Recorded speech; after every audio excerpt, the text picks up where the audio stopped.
the terrain around my area with the cement, it would not be good. I'd probably end up with tendonitis.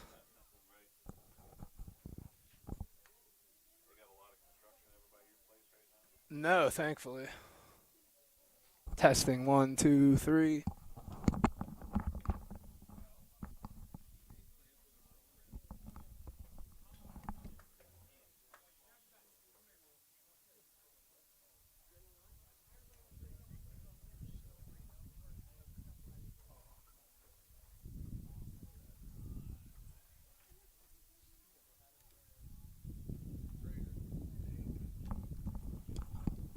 Testing 1, 2, 3.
All right, you're good.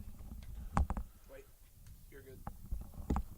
The South Union Township Supervisors presents the South Union Township Sports Network today from Hutchinson Ballpark. The Little League field, it's HARC 12U baseball, Phillies and Royals. Hello, everyone. This is Joshua Scully. I'm joined tonight by Carl Childs, and we are very much looking forward to another South Union Township broadcast of HARC baseball. Thank you, as always, for joining us.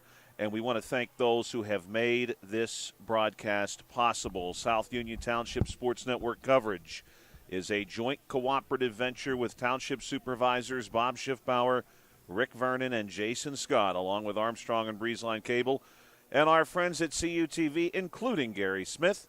If you're watching this game on Breezeline or Armstrong Cable, we'd like to let you know that South Union Township Sports Network games and programs are now available live online. It's easy to find. Just log on to youtube.com and search South Union Television. To find the archive broadcast or follow the South Union Township Sports Network on Facebook, facebook.com/South Union TV.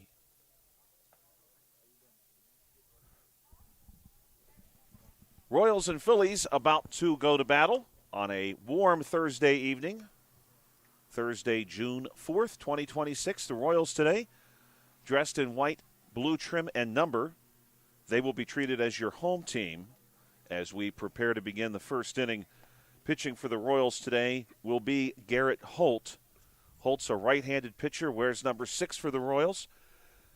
For the Phillies, a red and white uniform, white number and trim. They'll be treated as your guests. The Phillies, of course, coming off a win Tuesday night, looking to win a second game this week if they are able to edge out the Royals. The Royals coming off a loss Tuesday night that went late into the evening against the Pirates. The Pirates actually walked that game off in the bottom of inning number 6, 14-13. We do play 6 innings at the 12U level. And momentarily we'll have this one underway. Let's take a moment and thank some of the sponsors who have helped to make this broadcast possible for you today. Smith Lewis Chess CPAs in Uniontown, Davis & Davis Attorneys at Law, the Sprouse Insurance Group and Agent David Hughes, SWGI Specialist, now a part of U.S. Digestive Health, the UPMC Rehabilitation Institute, and physical therapist Jim Burns, and United Bank. Leading off for the Phillies today will be Christian Miller. We'll also see Logan Valente and Bobby Newman. That's the 1, 2, and 3 for the Phillies. Both teams enjoying a call-up from a younger division tonight. The Phillies have added Cutler Mills. The Royals have added Dash Sparks. Dash is going to begin this game in right field, so a great opportunity for those two young men to play up. We'll see how they fare tonight. Royals and Phillies about to begin. Garrett Holt, your starter. He'll face Miller. 81 degrees, your game time temperature. Little to no wind. A few geese moving in off of Lake Hutch to take a seat in left field and check this one out between the Royals and the Phillies. Coming up after this, of course, we have a second game for you. That one slated to begin at 7:30 p.m. Christian Miller will step in.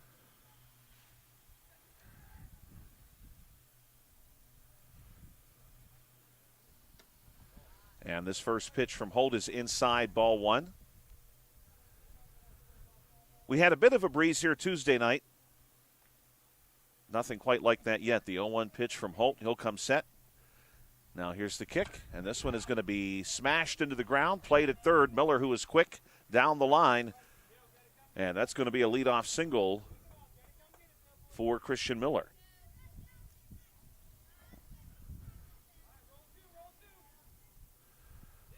Logan Valente will step in. Right-handed bat to face Holt. Runner on first base in the form of Miller. First pitch to Logan. On its way, this one outside. And the throw down to second base does not get Miller. In fact, it is an overthrow into center field, but a great-looking throw from center to third. Miller, though, is safe there as well. So Miller advancing all the way from first to third base.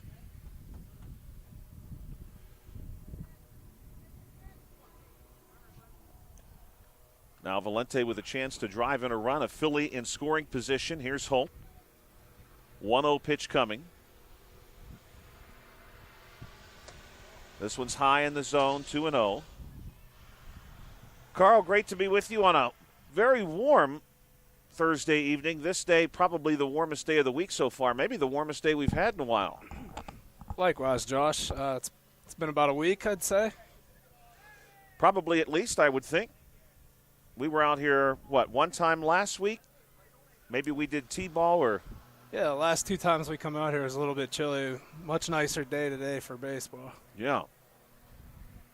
So Logan's hit by the pitch, and he'll go to first base, and now we'll see Bobby Newman the third. Newman hit for the cycle Tuesday. needed the triple in his final at bat. Got the triple. This one, a big swing and a foul back to the Lynx. Newman homered in that game. And, of course, he got the single and the double as well.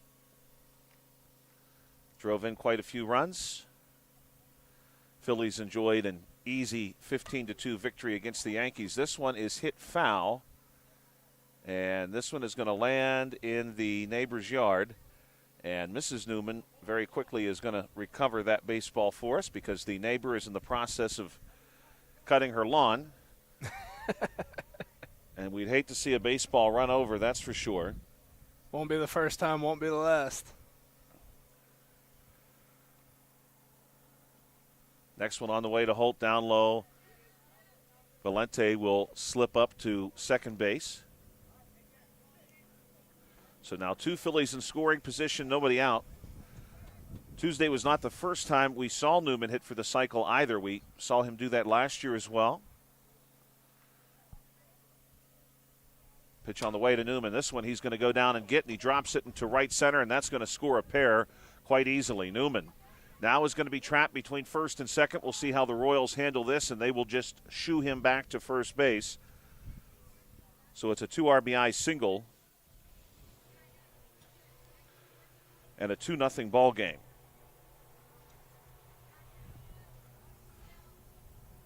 Connor Boscovich will step in, right-handed bat. Both Bobby and Connor, the number 3 and 4 hitters in this Phillies lineup, easy home run power. And this one is going to be fouled off the plate. Newman was on the move. He had made it all the way down to second base.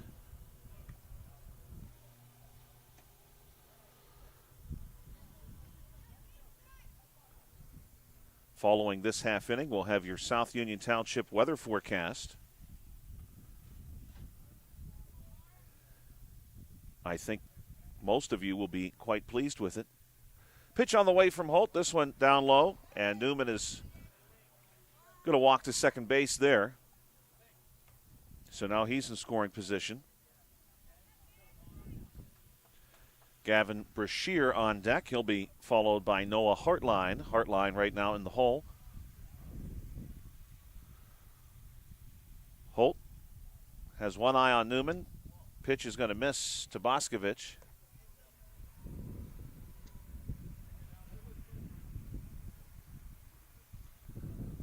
Hard to believe it is already June 4th. This one also fouled. Boscovich has this one catch him in the leg. He appears to be okay. Last day of school for those attending the Uniontown area school district. That's where I teach, and last day is always a good day. I'm sure it is, especially heading into summer. 73 days of summer break upon us. This one misses up high. That is the faculty countdown. Students will have a few more days than that. Students probably looking at something like 78 days, maybe even 80 days. Here's one hit to short. Goes right past Newman and ends up in left field. Newman's going to easily score here. And Boscovich up to second base standing. RBI double. Now we'll see Gavin Brashear.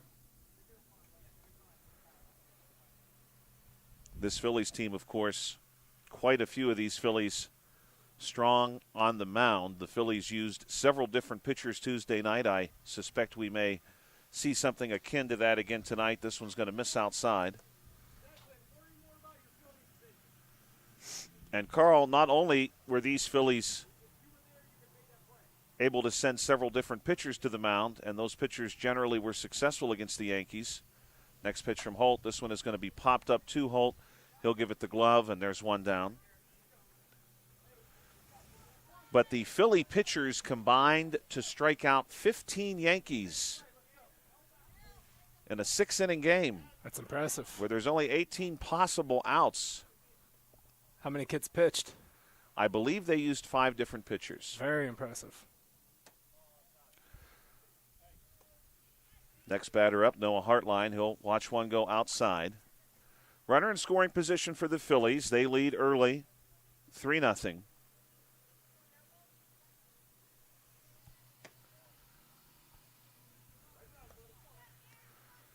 This one also taken for a ball.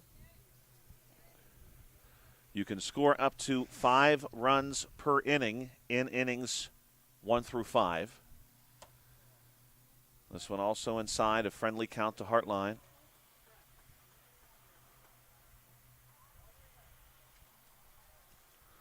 Holt trying to get this one back under control. Next pitch on the way.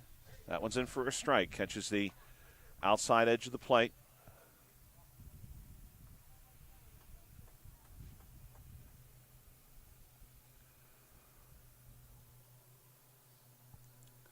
This one's way upstairs, and Hartline is going to draw the walk. And Levi Higman, the number 7 bat for the Phillies, is due up. The Phillies, of course, borrow their nickname from the Philadelphia Phillies of Major League Baseball, the Royals from the Kansas City Royals of Major League Baseball as well. First one to Higman's going to miss, and the runners are both going to advance. Throw down to third base does not get Boscovich, and the Royals scramble there to recover that ball. That was Dylan Perdue who tracks it down to prevent Boscovich from going anywhere else.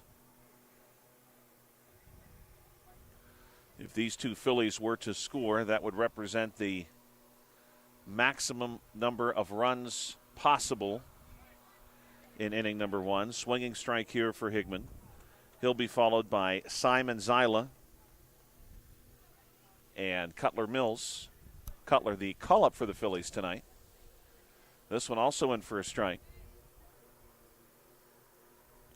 Kansas City Royals now one of the final, well, they will be one of the final professional franchises playing in the state of Missouri. Here's Higman. Hits this one. They're going to call that fair.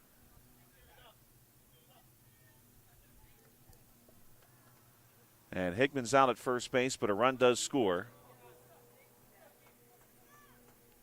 So we'll give him the RBI there. 2 down, 4-0. The Kansas City Chiefs, of course, are relocating to Kansas in the very near future. New stadium in the works as Zyla, the lefty, steps in. And in the state of Missouri, you will soon have remaining just the Royals, and in St. Louis, the Blues and the Cardinals. That one's in for a strike.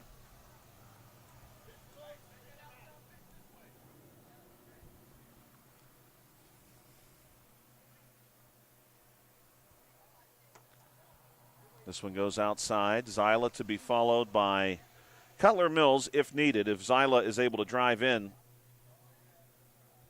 this 5th run, that will bring the top of the first to a conclusion. This one goes up high.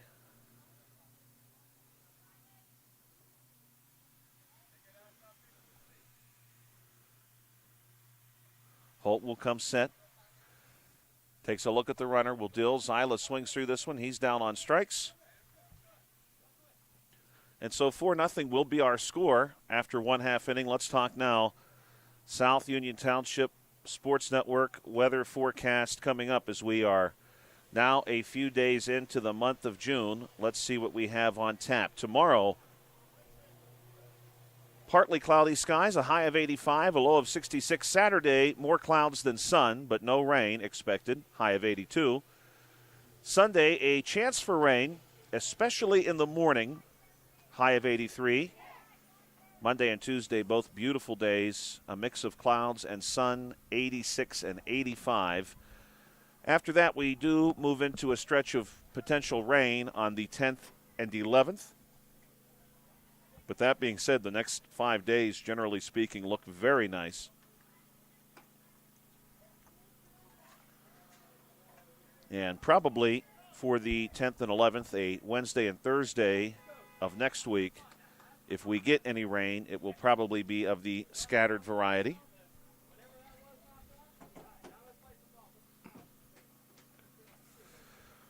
Pitching for the Phillies tonight, will be Logan Valente. He'll face these Royals, who put up 13 runs against the White Sox Tuesday night. The Royals led early and then led late, but ultimately could not hold on to that later lead and lost by 1 to the White Sox.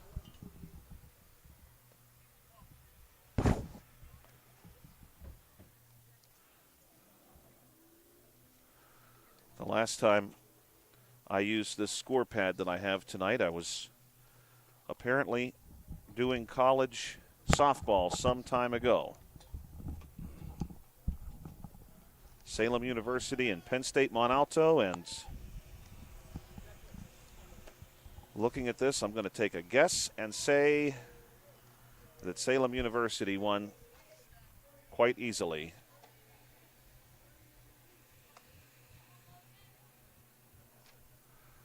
Lots of numbers, though. Yeah. Yeah, lots of hits. Tend to have that in a softball game. Yeah, softball's a lot of fun. It's for as similar to baseball as it is on the surface, it can very, very quickly become a different type of game. Here's one hit on the ground, back to Valente, a couple steps. Tosses to first base, and Steiner. Declan is down 1-3 on the put out.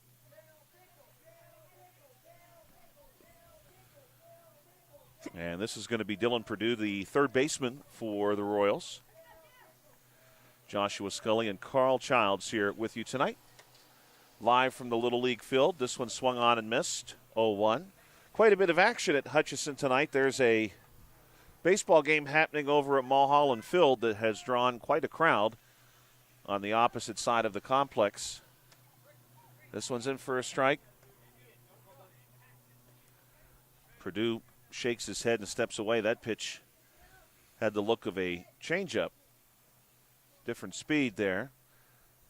This one, a bit more heat, some velocity on it. Perdue takes a cut, fouls it off the links. Beautiful night tonight, though. Some shadows on the field as the sun is beginning to dip behind right field. This one upstairs. Perdue will be followed by Garrett Holt and Hunter Moore.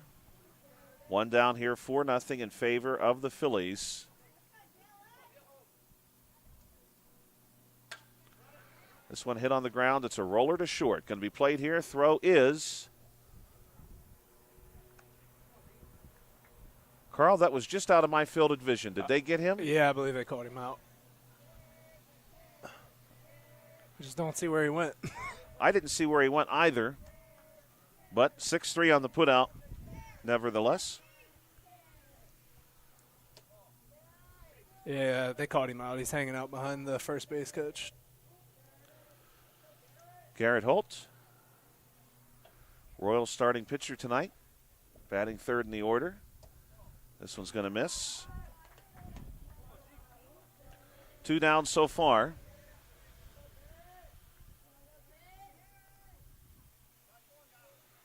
Phillies looking maybe to bring this inning to a conclusion. This one's hitting to right.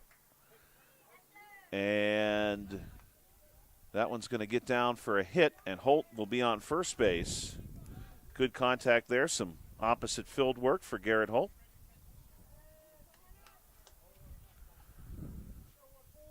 That'll bring up Hunter Moore.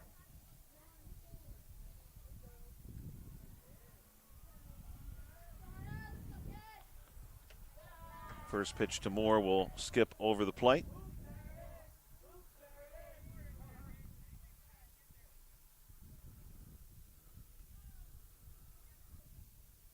Valente will check on the runner. Now he'll come set.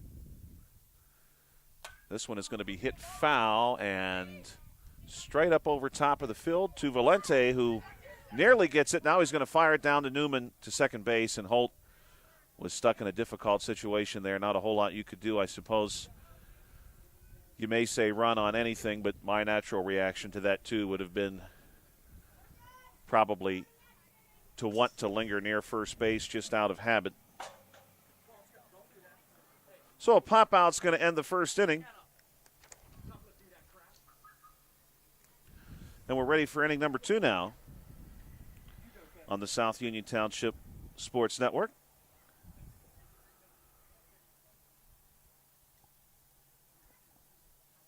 On this date in history, and again today, if you're listening to this in the future, is Thursday, June the 4th, 2026. On this date in 1912, Massachusetts became the first state of the United States to set a minimum wage.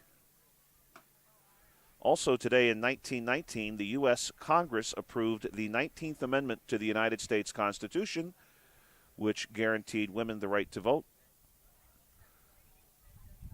That amendment was then sent to the states for ratification.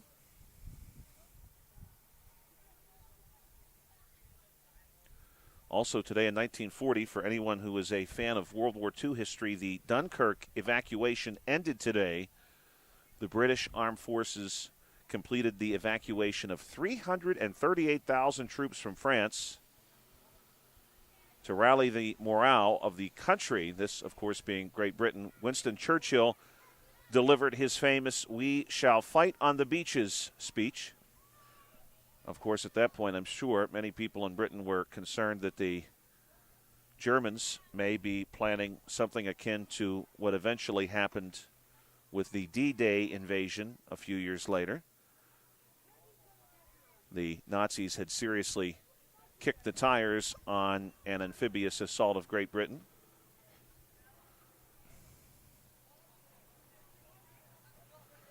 Cutler Mills will step in, the lefty, and call up.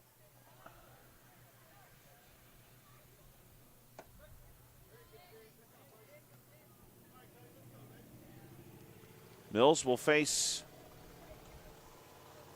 Holt, who continues to work here for the Royals in inning number 2. This one upstairs and away.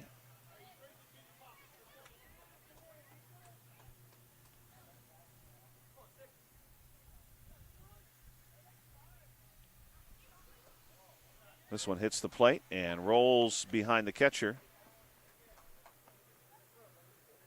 Happy birthday today to Aaron Nola, American baseball player born today, June the 4th, in 1993. This one misses up high.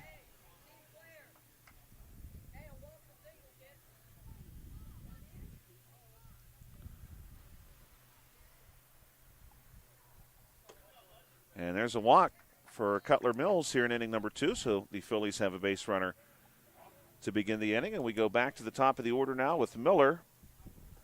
And Christian Miller last time singled, stole a couple of bases, scored a run for the Phillies, who lead 4-0. Mills immediately takes off, and he's got himself a stolen base. He's in scoring position now. Also, happy birthday today to American comedian T.J. Miller, born today in 1981. This one's going to miss up high.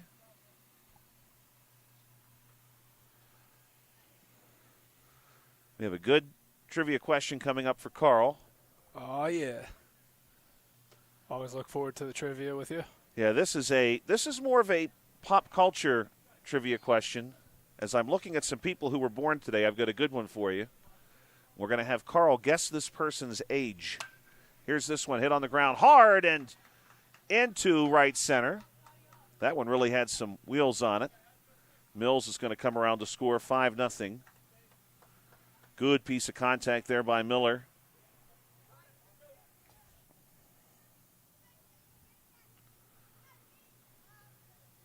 This Phillies team, of course, very good. Well-rounded team. This one is going to be hit and fielded deep by the second baseman, and they do get Valente in time. 4-3 on the putout. Miller makes it over to third base, one down.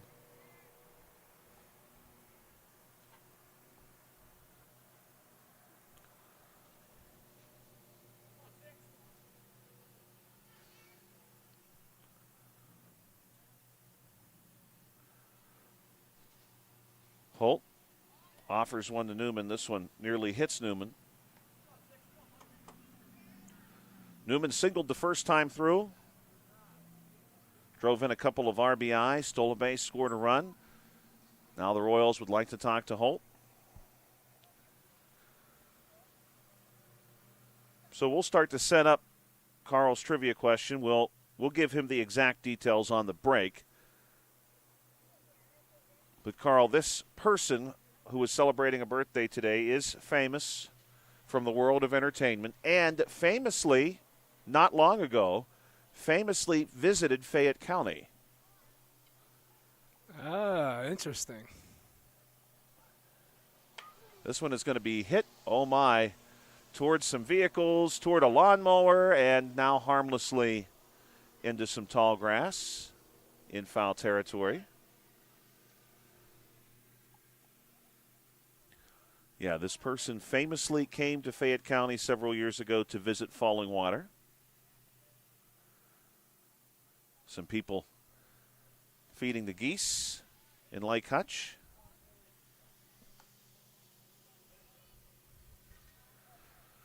Newman, for the last 2 games at least, including the little bit of time we've played in this one, he's 5 of 5 this week. This one goes up over his head. Just another day at the office for him. Just another day at the office, yeah. Must be nice to have that kind of skill.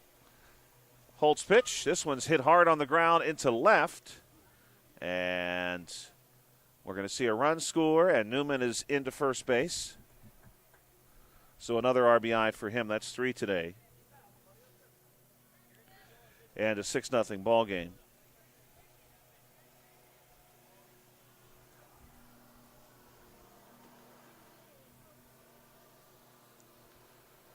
Holt will pitch to Boscovich, who swings through one as Newman's still second base.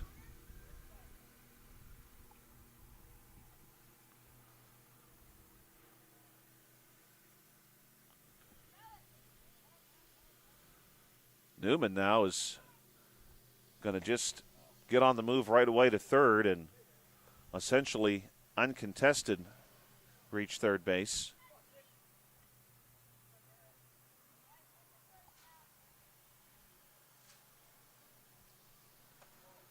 This one's up over Connor's head.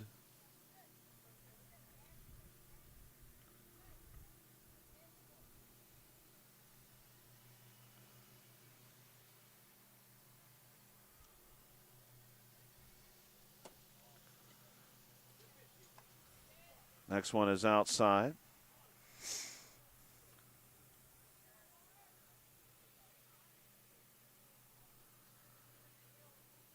Holt will kick and deal. This one misses, and Boscovich is able to work the walk.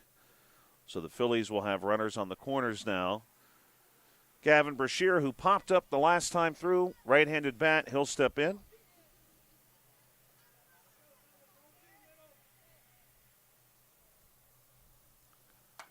This one hit on the ground. This will go to second.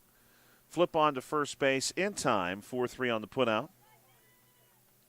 Run does score, so we'll give Brashear the RBI. Courtesy runner coming on for Boscovich.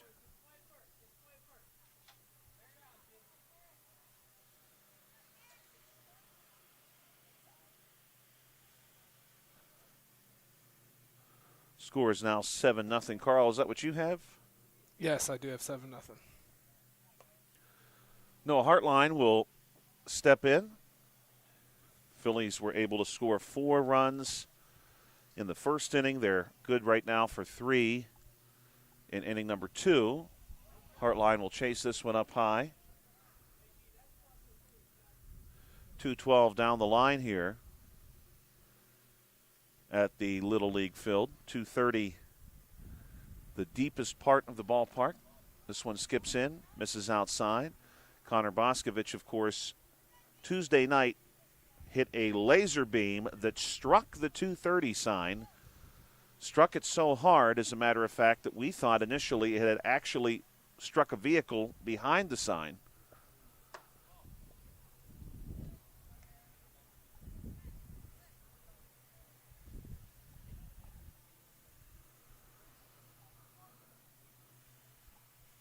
Holt will come set. Now here's the pitch. This one waved at and missed by Hartline.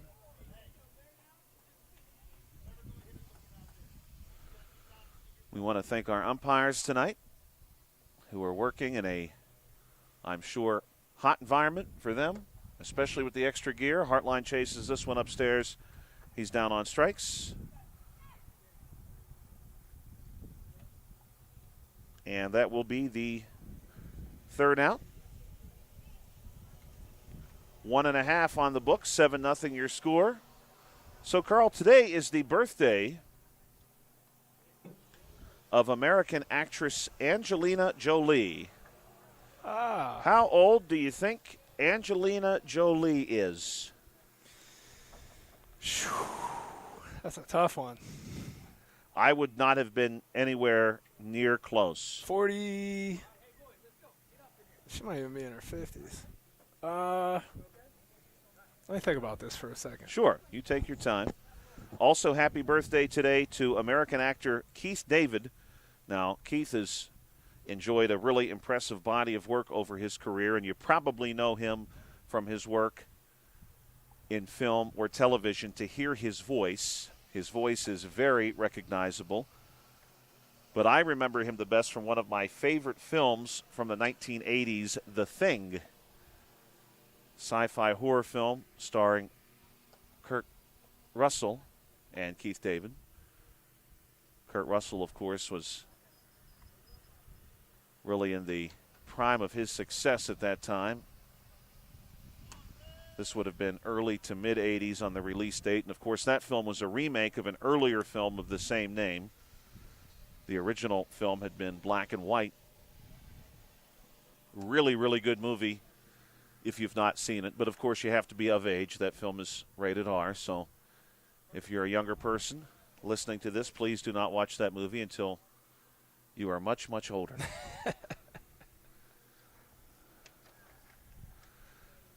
Royals are back at the plate. Bottom two. Valente's first pitch, down low and away, 1-0. First time through, the Royals did have a hit. Garrett Holt was able to single, but that was it. Levi Moore trying to get the Royals on track. Next one to Moore, up over his head, 2-0.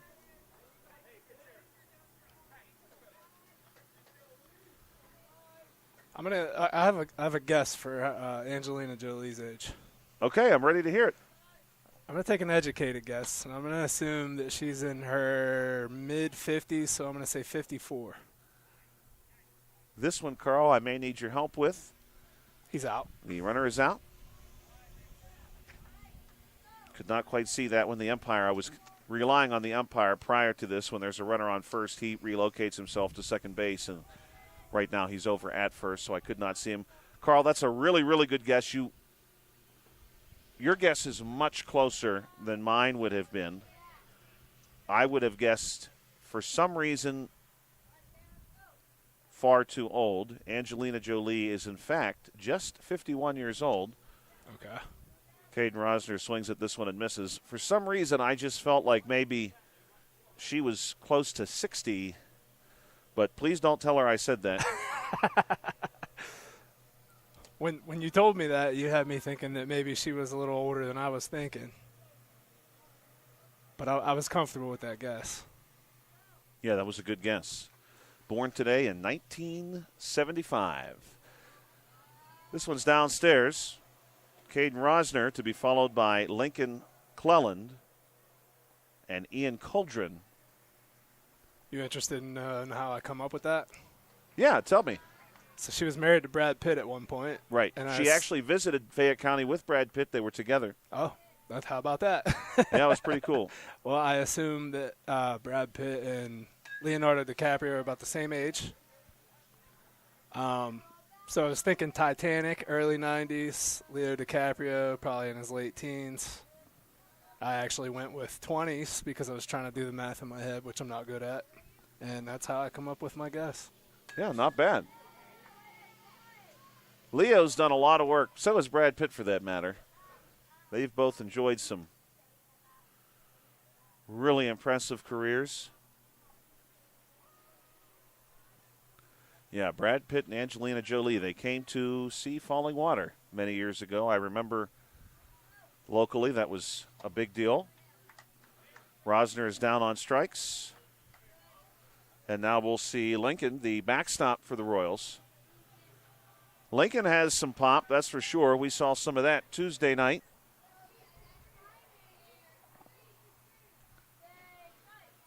He'll face Valente. First pitch from Valente. Well hit.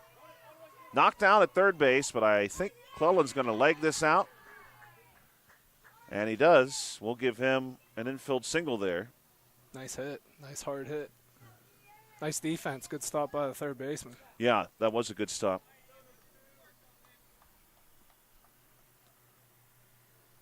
Do you think Brad Pitt or Angelina Jolie will ever be back? Well, that's a good question, Carl. I was thinking to myself, as Ian Coldren's at the plate 1-0, I hope someone told them when they were here. I'm assuming someone had to. Next pitch on the way here. This one's going to be in for a strike, 1-1. I'm assuming someone had to mention, hey, if you're here to see this house designed by Frank Lloyd Wright, there is another Frank Lloyd Wright designed house, Kentuck Knob, a short drive away that they could have easily visited at the same time. I would think somebody who's coming all this way to Fayette County, I'm assuming, they probably were living in California or somewhere else at that time, 2-1, where coming to Fayette County required some traveling. Right. If you were that interested, I hope somebody mentioned Kentuck Knob was just around the bend. This one down low.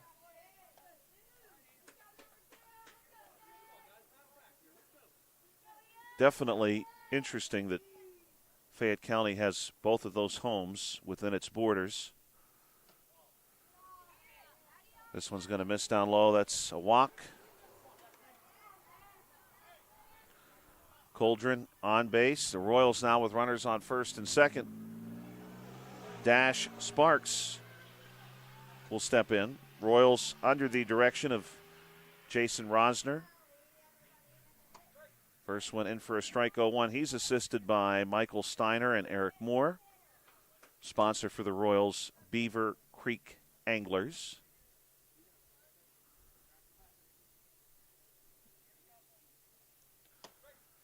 This one also in for a strike, down in the zone, but called a strike, 0-2.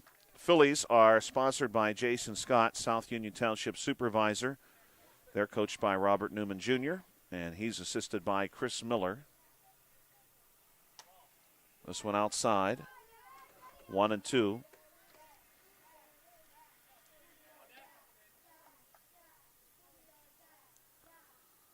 Valente will come set, looking for one more out.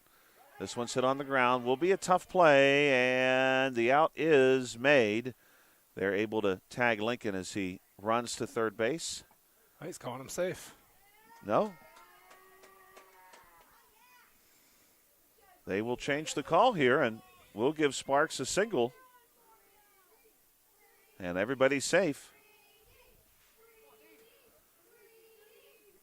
Declan Steiner with an opportunity now, with the bases loaded, to get the Royals back in this game. Steiner gives one a ride to right field. That one, check that, center field. That one gets down, and the out is made.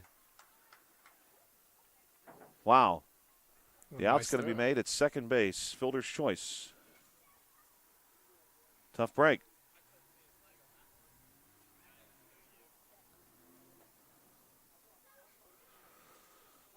So we'll flip over the book and go back to the Phillies.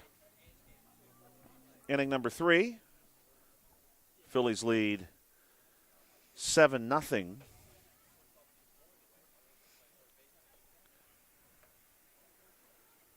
Few other birthdays to share with you from the South Union Township Sports Network. Happy birthday to Michelle Phillips, born today in 1944. She is the American singer and songwriter and actress. Anthony Braxton, born today in 1945, saxophonist, also plays the clarinet, has done some composing in his career as well. American actor Bruce Dern, born today in 1936.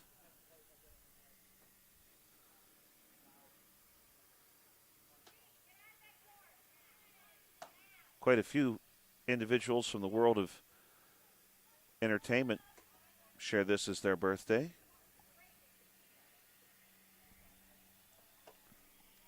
I feel like there's a lot of celebrity birthdays in the summer. Yeah, I would agree with that.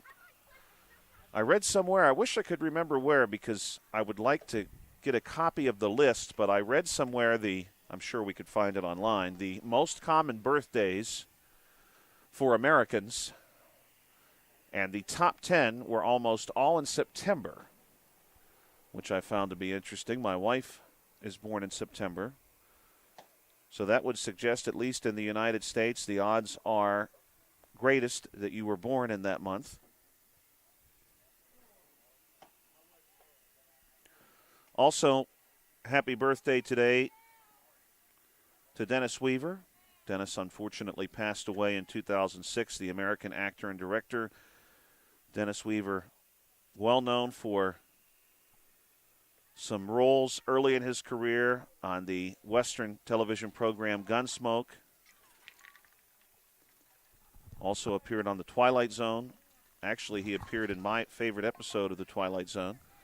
So we get started here with the Phillies. And he was also very famously in a television film, Duel, in 1971, that was the directorial debut of Steven Spielberg. Phillies looking to expand upon their lead. A new pitcher for the Royals. Swinging and missing here is Higman. Dylan Perdue will take over on the mound now. This one misses outside. Higman last time through, grounded out, but did drive in a run.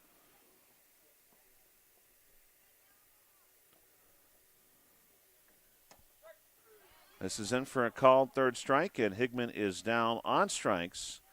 Simon Zyla, who was himself a strikeout victim back in the first inning, will step in. Lefty to face Perdue.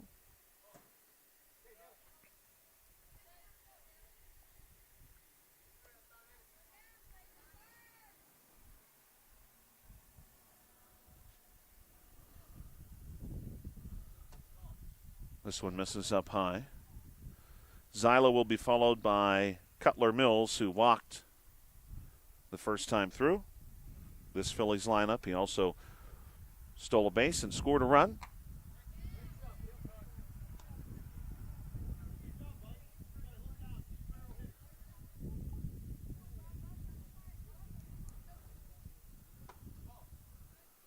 This one misses up high as well. Zyla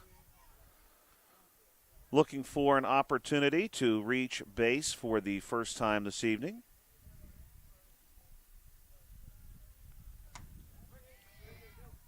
Zyla swings through this one. That's a second strike.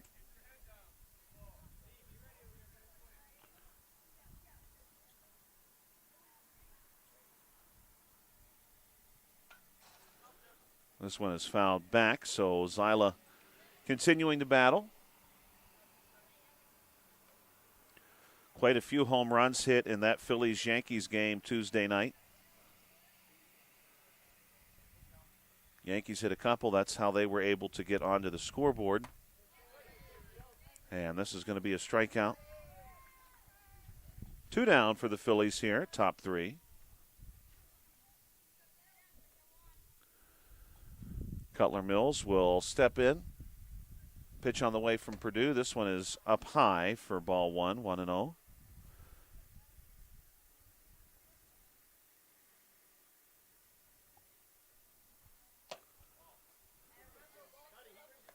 Two and 0 now, your count. Phillies lead the Royals 7-0. Top 3, 2 down. This one fouled back. Today also would have been the birthday of King George III. That is King George of American Revolution fame. Born today in 1738. He passed away in 1820. This is in for a strike. Now Perdue has battled his way back into the count. 2-2 pitch coming from Perdue. This one hit foul and into the neighbor's yard. This is the same poor neighbor who was desperately trying to mow her lawn. Surprised she doesn't have a bucket of balls herself over there. I'm surprised, too. This one also cut foul. Famously, John Hancock wrote his name so large on the Declaration of Independence because he did not want King George to have to put on his glasses to see his name, which is also why when someone asks for your signature, they may ask for your John Hancock. Full count now.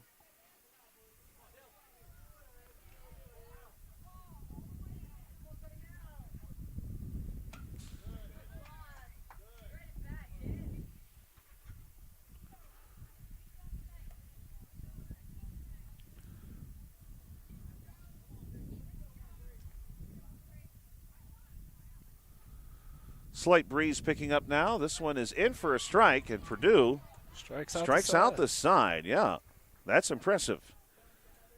Phillies down in order. We go now bottom three, Phillies and Royals. Phillies lead by 7.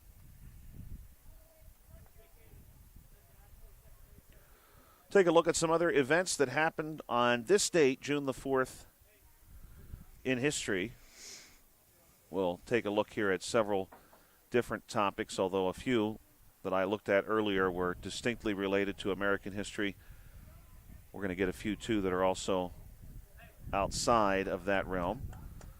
On this date, I thought this was actually really cool, Carl. On this date in 1876, an express train called the Transcontinental Express arrived in San Francisco via the first Transcontinental Railroad. That train traveled 83 hours and 39 minutes to go from New York City to San Francisco. But I bet at that time that would have been absolutely incredible to travel across the nation in just a few days. Also today, June the 4th in 1812, Louisiana became a U.S. state. After Louisiana became a U.S. state, the remainder of Louisiana Territory, of which Louisiana was cut from, became the Missouri Territory.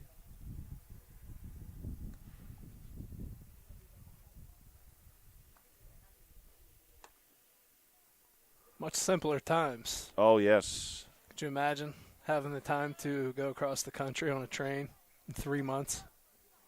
It's just incredible. You do that now, you're losing your job. Right, right. Well, to think about that, Carl, you know, if you had wanted to make that trip just a few years before that, your only option realistically would have been to sail, because you would have been in your wagon or carriage, as you pointed out, for weeks and weeks and weeks, or probably months, and you would have, you know, not been traveling by road. Obviously, you would have been roughing it in the wilderness for part of that journey. The Oregon Trail, the Santa Fe Trail. This one cut foul back. Royals ready to go here. Bottom three, Dylan Purdue. New pitcher for the Phillies. This is going to be number 16, Gavin Brashear.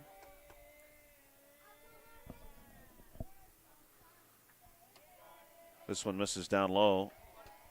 Goes to show how lucrative cattle herding was. Oh, I'm sure, yeah. Think about the central part of our country, those cattle drives. There was just no other way to move the cattle prior to the railroad. This one misses down low. Of course, the mythology of the American cowboy created during that era prior to the railroad crisscrossing the nation. Brashear will deal. This one is well struck, but a line out. That one was hit hard. Great exit velocity there, but hit right at Christian Miller.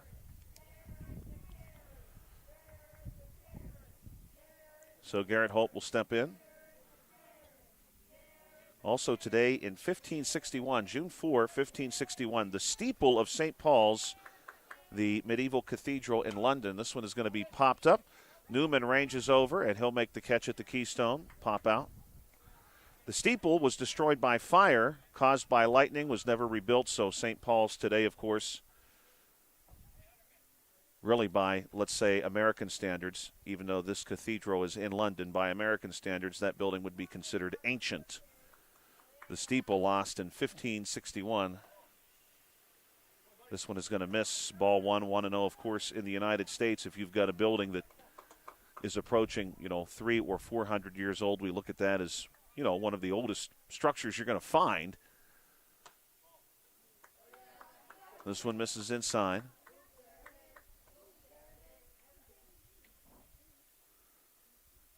St. Paul's was, this one misses in. Originally, construction on St. Paul's began back in 1087. This one is hit over Newman into center field, and this one rolls all the way to the fence.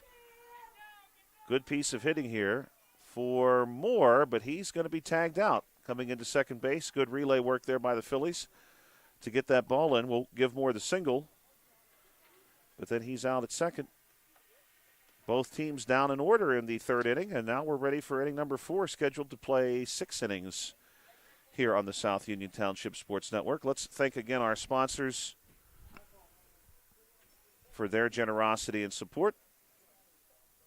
Smith Lewis Chess CPAs in Uniontown, Davis & Davis Attorneys at Law, the Sprouse Insurance Group, and Agent David Hughes, SWGI Specialist, now a part of U.S. Digestive Health, the UPMC Rehabilitation Institute, and physical therapist Jim Burns, and United Bank.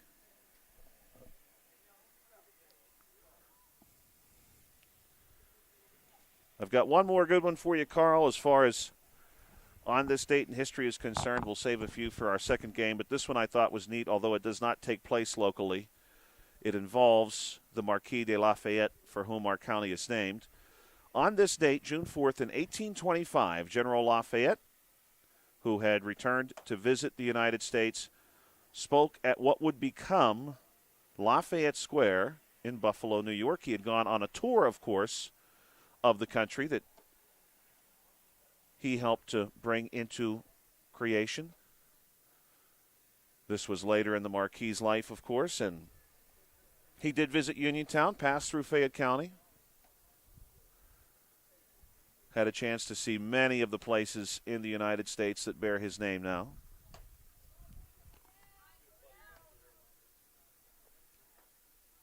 Could you imagine? Would be coming back through your retirement. Yeah, I mean, that would have been incredible, I think. He had a chance to visit many of his American friends whom he had not seen since the Revolution. Of course, he had kept in contact with them via letter writing, but that was about the best you were going to do in the early 19th century. This one's hit on the ground and through. No, it's stopped. Cut off, and the throw to first base is in time.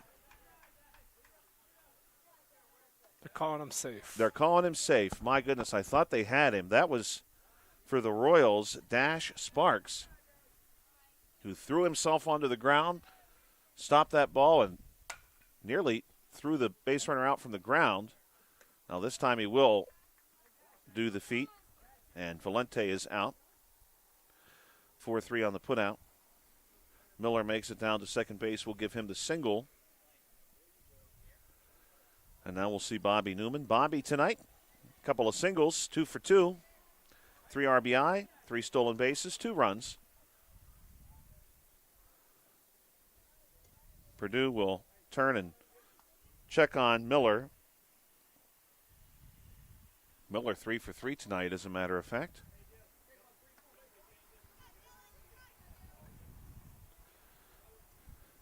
Newman has real home run power. He has Lake Hutch power. This one up high.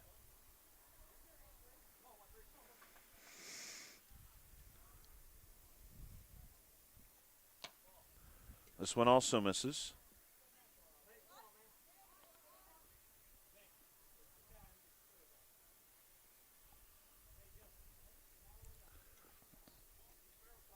Purdue, of course, I'm sure, wanting to keep this game close. That's going to be a walk. And Newman reaches for a third time at this point in the game. Although the Phillies have just 7 runs, they are within striking distance, if you will, of reaching 12 runs. They're permitted to score, of course, 5 in this inning. 12 runs would trigger the mercy rule if the Royals were unable to score in the bottom half of this inning. So the Royals will want to keep Phillies off the bases. This one inside. Boscovich steps away.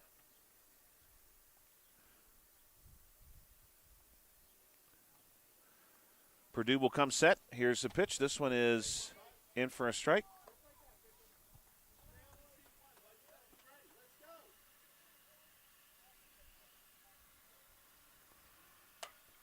This one is going to be popped up in our general direction. Out of play.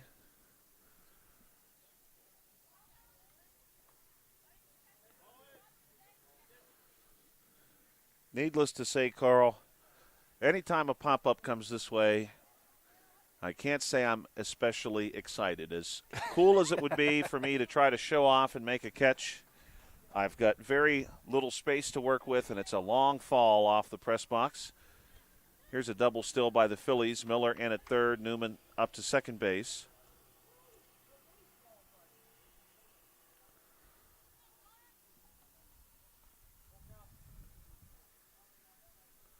This one hit on the ground. Over the Keystone, and we'll see if Newman is going to hustle home as well. He scores. Boscovich on the backside of this, he's up to second base. So Boscovich will give him the single and 2 RBI. 9-0 your score, 1 down. Gavin Brashear and then Noah Hartline due up. First one to Brashear is hit to short. This is going to be a tough play. Long throw over. Gets him. Good looking throw there. 6-3 on the putout to get Brashear. Boscovich up to third base.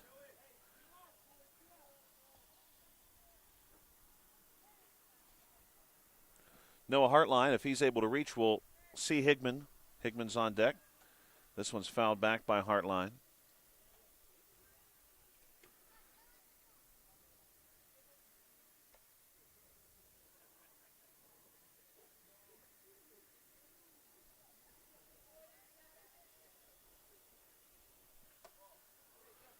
This one up over Hartline's head. Summer is indeed upon us here. It feels like summer today. It looks like summer. Baseball. This one's in for a strike. Plants fully green and in bloom. The geese are back. It's a beautiful thing. Yeah. It's easy to appreciate why people love this season so much. This one is going to be popped up, and it falls in over Purdue, but this should be a good play here for the Royals, and they make it happen. 6-3, ball gets to short. And it's 9-0. Score will hold at that point. Bottom 4 now. Royals slated to return to the plate. Hey, thanks for checking us out here on the South Union Township Sports Network. Joshua Scully and Carl Childs with you tonight. And I did not bring my planner with me, but we're going to be back Tuesday night. I know that as a matter of fact. Beyond that, I know we have quite a few dates listed in June, but I don't want to misspeak and give you the wrong dates. Of course, we're at the mercy of the weather, but the weather has been generally cooperative with us so far this season.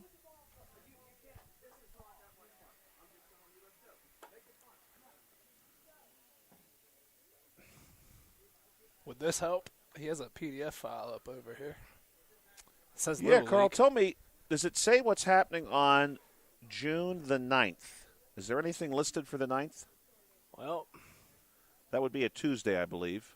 Maybe Royals versus Rangers, White Sox versus Phillies. I bet that's where we're going to be. That would be my assumption, is that we'll be back here for those games.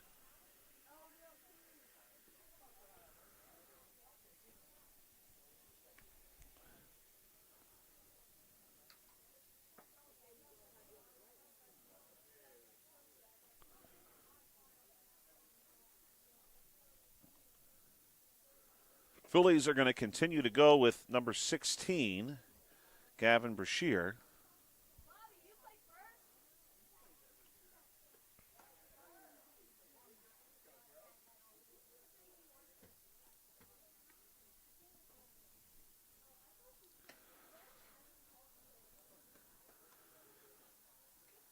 If anyone listening is a World War II history buff, today, June the 4th, 1942, marked the beginning of the Battle of Midway, which, of course, was a significant turning point in the Pacific theater between the United States and Japan.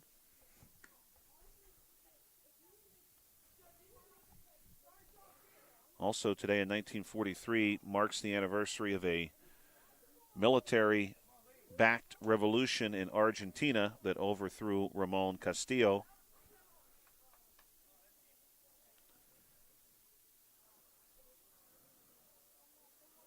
Wouldn't mind getting to Argentina one day. Beautiful country. Pitch on the way from Brashear will miss. So the Royals right now, more than anything else, just looking for some base runners. Levi Moore, Caden Rosner, Lincoln Clellan due up. This one up high. Moore grounded out last time through. Rosner struck out. Clellan was able to single. This one's in for a strike.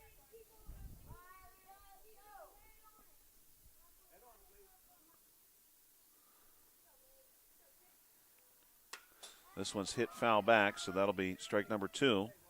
Don't forget, if you're checking out one of these games in person at some point in the future, our concession stand here, they do a really, really good job.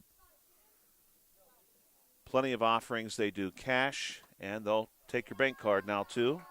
This one inside.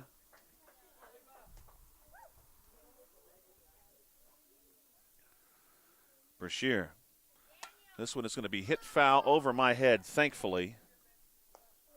But it does not land too far for me, that's for sure. I was waiting to hear a loud thud. Moore continuing to battle. Here's Brashear with the pitch. This one is going to be hit high into the air, into center field.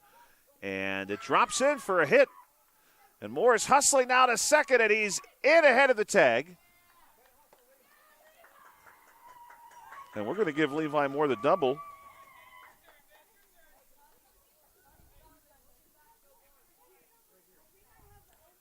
Caden Rosner now ready to go with a runner in scoring position. The Royals again.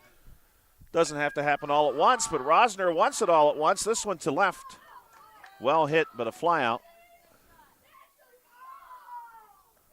Rosner that gave that one a ride, probably every bit of about 195 feet.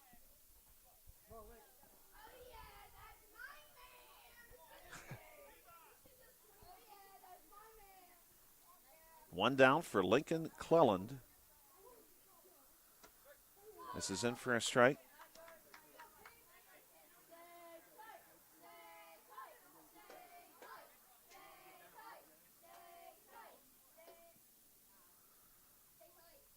And Clelland smashes one. Get your scuba gear out. That one is in Lake Hutch. Lincoln Clelland does it again. His second home run this week. That's a 2-run shot. And the Royals are on the board.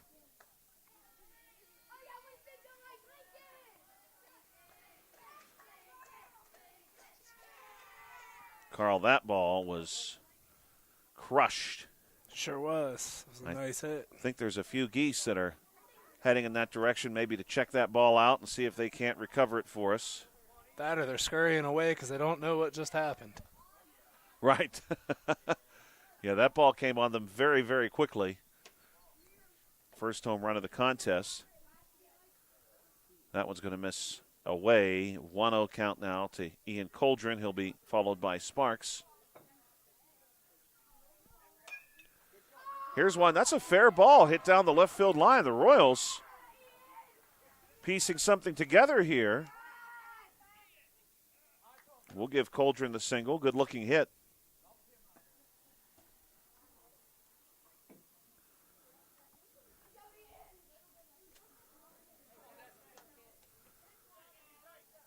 Sparks, the call-up, hustling into the batter's box.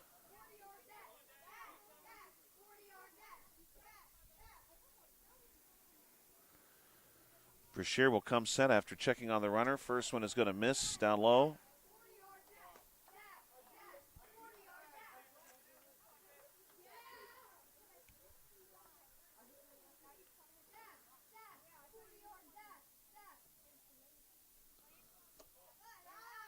Two-0 count now to Dash Sparks.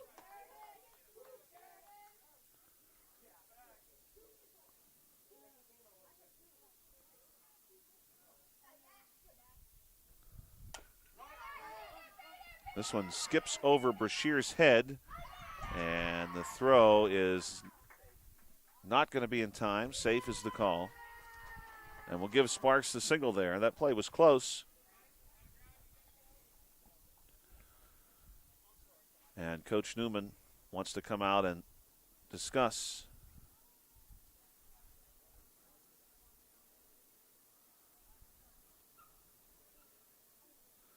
And it looks like we'll see a pitching change here for the Phillies as a player is summoned from the outfield.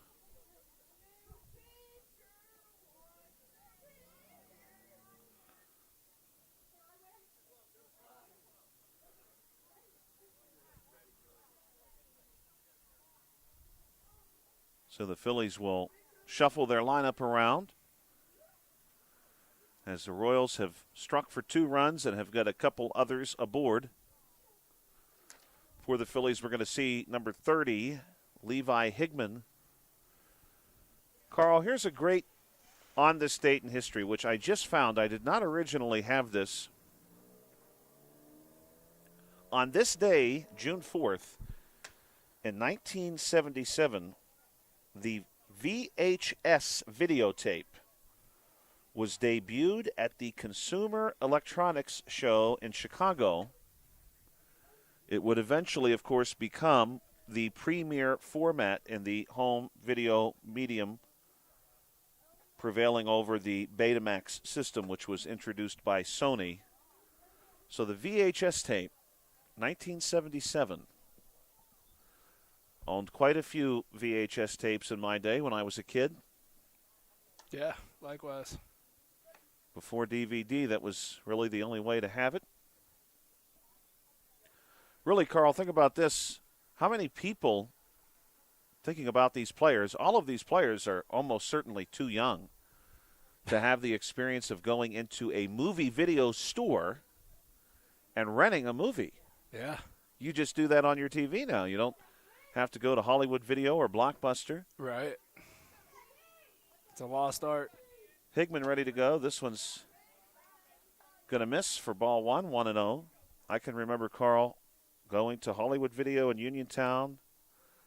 On a Friday or Saturday night, that store was packed, and this one's going to be hit into right center. And that one gets down. Throw is going to get Sparks.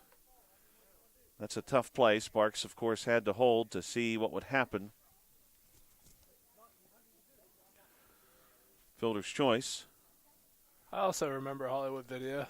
I have a question for you. Sure. As a teacher, do you still do the TV rollouts with the VHS tapes? Carl, you know what's crazy? Those days, I still have a television, and here's a stolen base for Steiner, who very speedily makes it up to second. I still have a television, a DVD player, and a VHS player, a VCR, in my classroom, but I could not tell you the last time I showed an actual DVD or VHS tape, thanks to YouTube. This one's in for a strike. Thanks to YouTube and thanks to our digital projectors, that really has taken over. But when I first started teaching, definitely, we had a couple of TVs and VHS and DVD players on carts that you would borrow. And, of course, you know, you had to hope the other teachers weren't planning on using it the same day you were. Those were always the best days as a student when you go into class and you see that TV there. Yeah, those were the days. This one is fouled back. Definitely had some classic VHS tapes. I had a great, still have it, I don't show it anymore, but had a great documentary about Benjamin Franklin that was on a VHS tape. I'll tell you what happened to that tape in just a minute. Pitch from Higman. Going to be up high, but it's chased up there. And this is a strikeout, and that's going to be 3 outs. We'll go now to the 5th inning, 9-2 in favor of the Phillies. So I showed this VHS tape every year. Documentary about Benjamin Franklin. I really enjoyed it. I hope the students did. They probably did not enjoy it as much as I did, but it was excellent. It was made by A&E. It was part of their biography series, and I will never forget this day showing the documentary. It would take me 2 class periods to show it, so we would usually start it on a Thursday, finish it on a Friday, and there was a worksheet the students would complete with questions that were presented on the worksheet in the order that they would be answered on the video. And we would be talking about colonial America and how important Benjamin Franklin was to American society and to Pennsylvania, of course. At the end of the Thursday one year, the VCR ate the tape. Oh. I mean, just mangled the tape. And I thought to myself, well, you know, I was a relatively new teacher, so I hadn't got to the point in my career where a backup plan was right on the top of my head. I thought, what am I going to do? I've got to be able to show the other half of this tape tomorrow. And I took the tape apart, which I knew nothing about VHS tapes, although I had several. I knew nothing about how they really functioned. I took the tape apart. I fixed the actual film tape with Scotch tape. Oh, wow. Re-spooled it or re-reeled it, and it worked. Nice. And I kept using it for years after that. That's impressive. That probably made you feel pretty handy. Yes.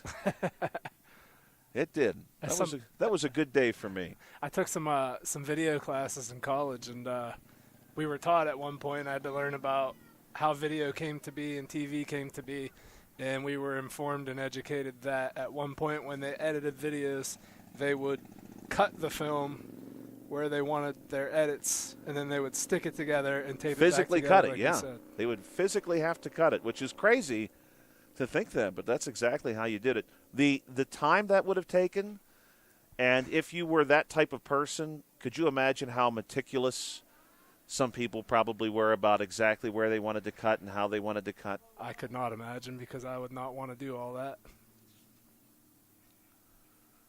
Levi Moore, the new pitcher for the Royals. Phillies lead 9-2, top 5. This one is hit foul over top of some spectators and out of play.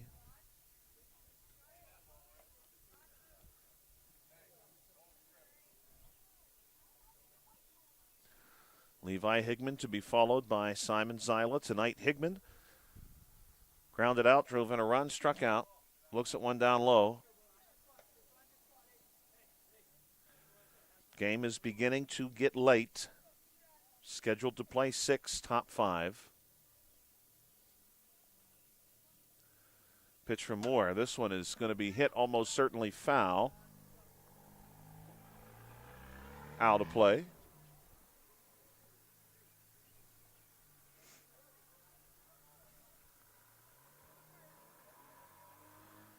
The Pittsburgh Pirates in action tonight against the Houston Astros. That game slated for an 8-10 start. Pirates, of course, lost a heartbreaker last night, 9-11, in a game in which Henry Davis hit a grand slam after the Pirates fell behind early. Davis, of course, that clip making the rounds today for his bat flip and the complete confidence that he had when he struck that ball that it was gone.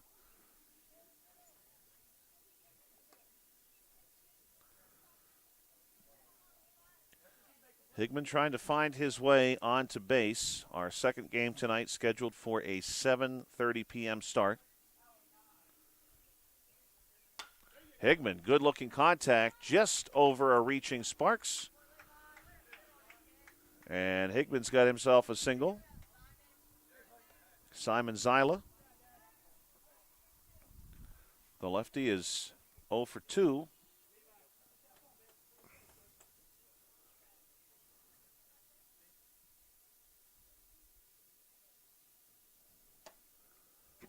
Zyla swings on this one. He's down 0-1.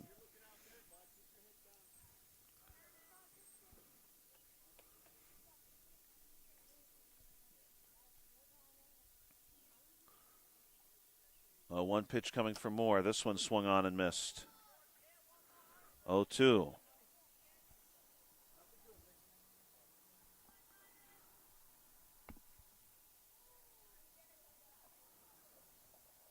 Moore will want to bear down. Oh, and he's going to hit Zyla.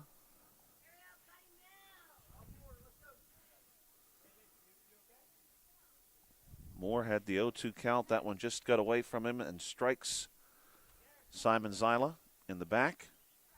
So 2 runners on now. Cutler Mills. And then we flip this Phillies lineup over. This one skips across the plate. Mills tonight 0 for 1 with a walk, stole a base, scored a run.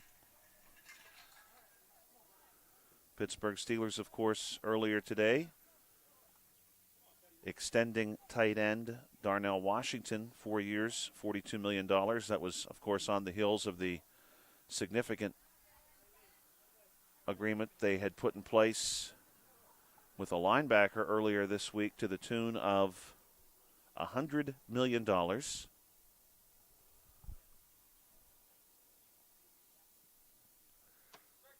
This one's in for a strike. I wouldn't mind Carl $100 million. Yeah, me either. I don't think any listeners would either. This one is going to be hit by Sparks, and it drops into left. And it takes a friendly skip for Sparks when it gets down out there. Sparks has easily got 2, and he's got an RBI, and it's 10-2.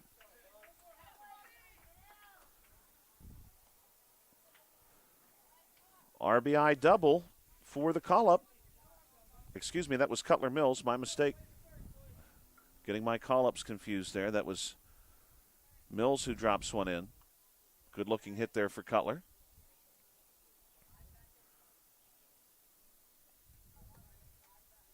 Top of the order for the Phillies. Christian Miller is 3 of 3 today.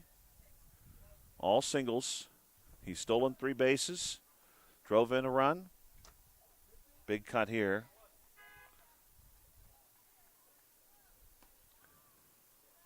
Two runners in scoring position for the Phillies.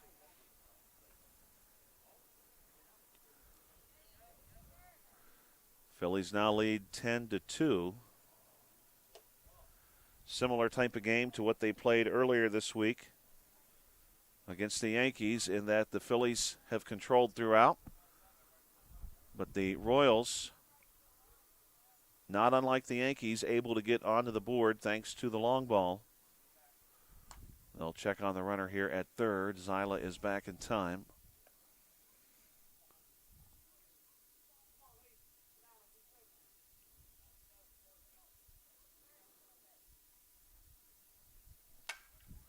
This one is going to be hit through between third and short. A run scores. That's a single. Another single for Miller, who's now 4 of 4. Drives in the RBI. 11-2 is your score, and the Royals would like a moment. They're going to change pitchers here.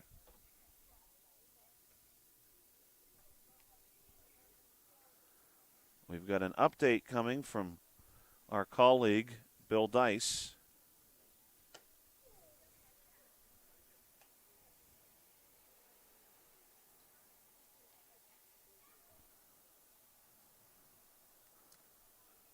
Bill's over at a coach pitch game. We have no other information except that it says upset alert. Upset alert.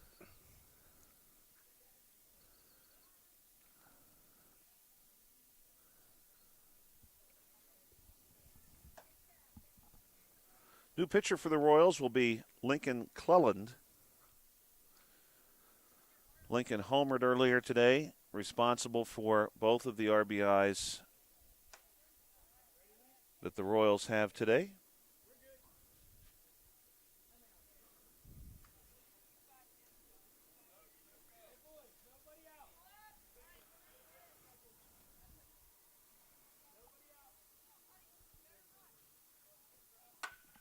This one hit hard on the ground, but right to Sparks.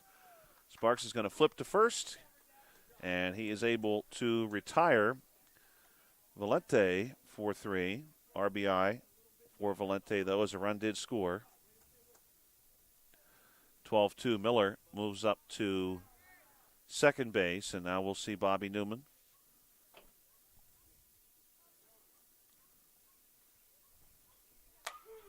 Newman is going to lift one into the clouds, and that one is out of here. Nearly into the lake, just a few feet short of the water. And, Carl, that was a towering shot, probably traveling the better part of, let's say, 235 feet to get out there. It's a 2-run home run for Bobby Newman. How about it? 2 home runs today. Newman so far today, 3 of 3, 5 RBIs, 3 runs. He's also walked and stolen 3 bases. And that's 5 total runs for this inning. And, Carl, that's not a bad day's work. Sure isn't. He got to be close to the cycle or no? He's got 2 singles and a home run today. Okay. And a walk.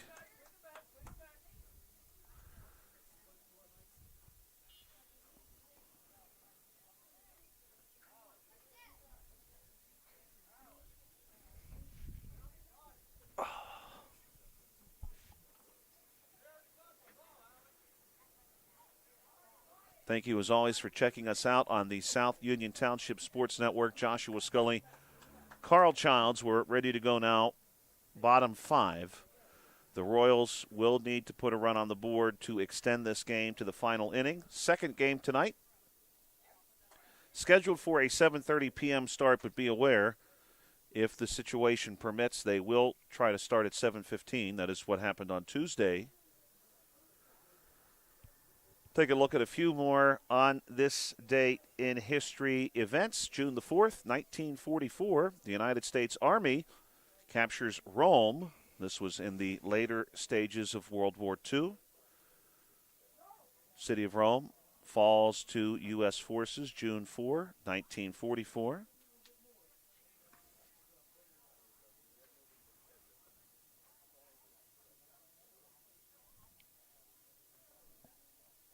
Phillies returning to the field.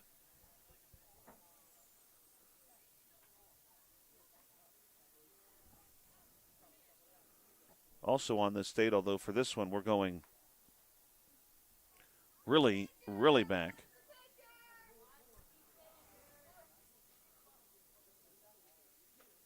All the way to 1745. Frederick the Great's Prussian army decisively defeats an Austrian force under Prince Charles Alexander of Lorraine during the War of the Austrian Succession. That conflict, of course, well known to anyone who has studied the French and Indian War or the 7 Years' War, because those conflicts essentially right on the heels of each other, and often you see the same names, the same places in those two conflicts.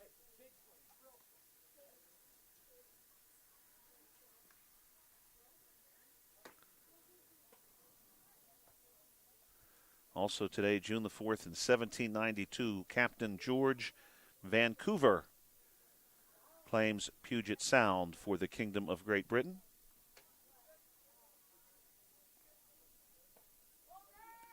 Cooler temperatures now. Started off right around 81 degrees. We're down a couple of degrees since the start of this game. Probably by the time game number 2 is underway, we'll be well into the 70s. This will be Garrett Holt, starting pitcher today for the Royals. Pitching now for the Phillies, Noah Hartline. Noah, the righty, will deal. This one's going to be hit by Holt and hit well into center field. Snagged there. And this is going to be a leadoff single. Good-looking hit there by Holt, his second tonight. Hunter Moore ready to go. Pitch on the way to him. This one's outside.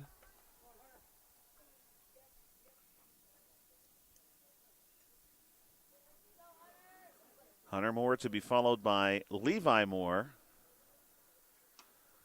Swing and a miss here. Count goes 1-1. Caden Rosner will follow. We'd like to thank our sponsors again, United Bank, the UPMC Rehabilitation Institute, and physical therapist Jim Burns. Here's one. Hit towards second. Going to be fielded there. Flip on to one. Fielder's choice situation unfolding.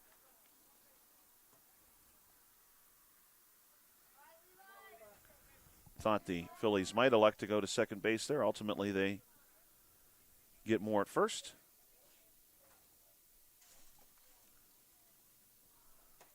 This one's in against Levi Moore for a strike. We'd also like to thank United Bank, the South Union Township supervisors, Bob Schiffbauer, Rick Vernon, and Jason Scott, Smith Lewis Chess CPAs, and Uniontown Davis & Davis attorneys at law, and the Sprouse Insurance Group, including Agent David Hughes. This one is going to be trouble for somebody, and it just misses a truck over by the concession stand. Long foul ball. I thought that one was going to get a windshield for sure, Carl. That was very close.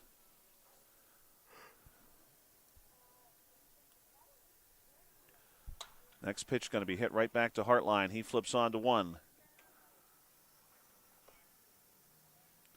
1-3 on the putout. So we'll see number 24, Caden Rosner.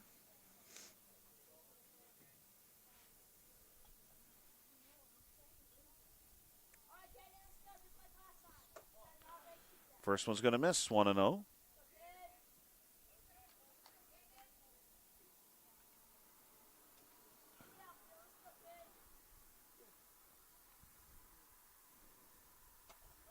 This one swung on and missed.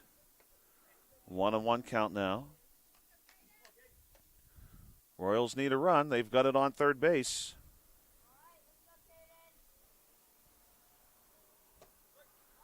This one will miss down low. 2-1 count now. Next game scheduled to start 7:30 p.m. Outside.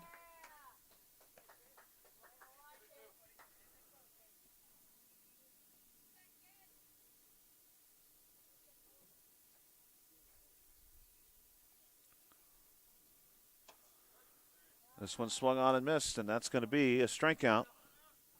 And that's going to bring this one to a conclusion, Carl. We've got a 14-2 ball game in favor of the Phillies. But we did have a chance to see some really remarkable home runs. Had a chance to see some of that Tuesday as well. We want to thank you for checking us out on the South Union Township Sports Network. Don't forget, you can find our games on YouTube and on Facebook, facebook.com/South Union TV. And I would suggest that you search for South Union TV on YouTube as well. You can also subscribe for notifications for when we go live. We'll take a short break now. Live from the Little League field. We'll come right back with more 12U HARC baseball.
The South Union Township presents HARC 12U Baseball live from the Little League field. The South Union Township Supervisors presents this game today via a cooperative venture with Township Supervisors Bob Schiffbauer, Rick Vernon, and Jason Scott, along with Armstrong and Breezeline Cable and our friends at CUTV, including Gary Smith.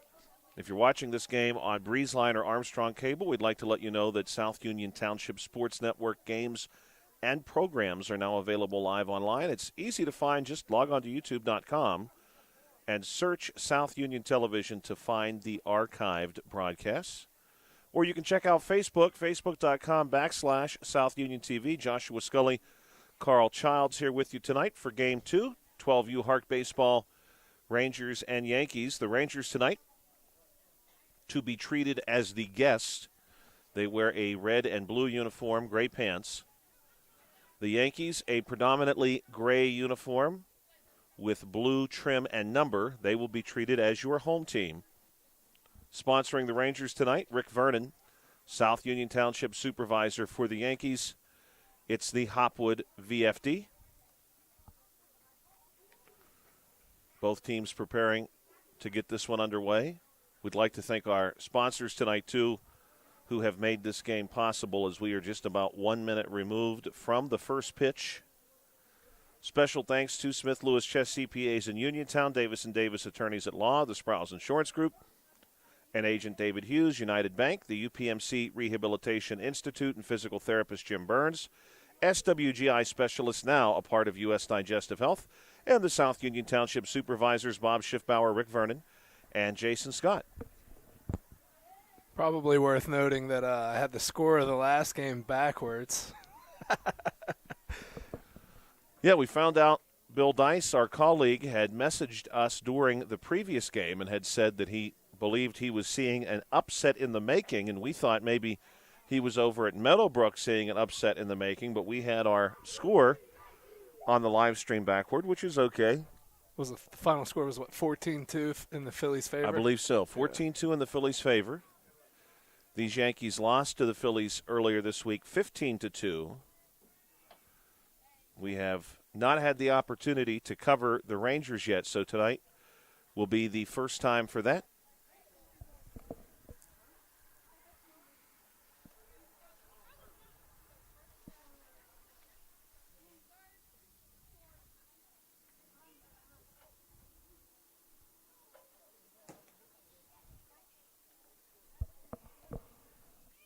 Pitching for the Yankees tonight will be number 27, right-handed pitcher by the name of Brendan Flowers. Flowers will be your starter. He will face in the first inning at least Nico Boda, Connor Cummings, and Michael Hardison.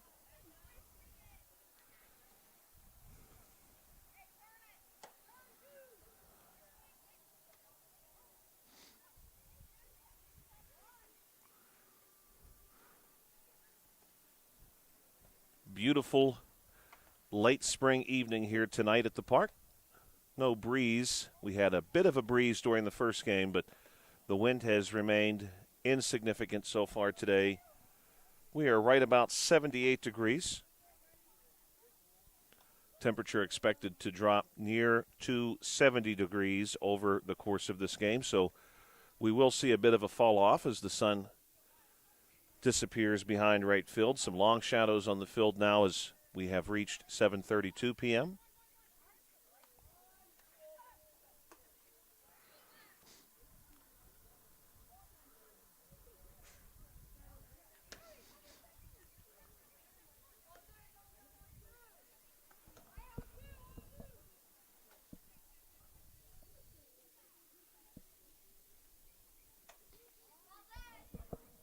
Thank you, as always, for checking us out on the South Union Township Sports Network. I think I speak for Carl, too, when I say we're glad to be here, especially on such a nice day. Absolutely. It is a nice day. We've already got to see a couple of home runs, too, hit in the first game. Several home runs hit on Tuesday. One in the lake. One in the lake, yeah. Easily in the lake. Present for the Geese. Geese have moved off from that area, probably wisely, lest that happen again.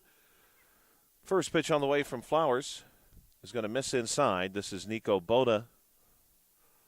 Now underway, Rangers and Yankees, South Union Township Sports Network, Joshua Scully, Carl Childs. This one misses as well, and we go 2-0. 12U scheduled to play 6 innings tonight.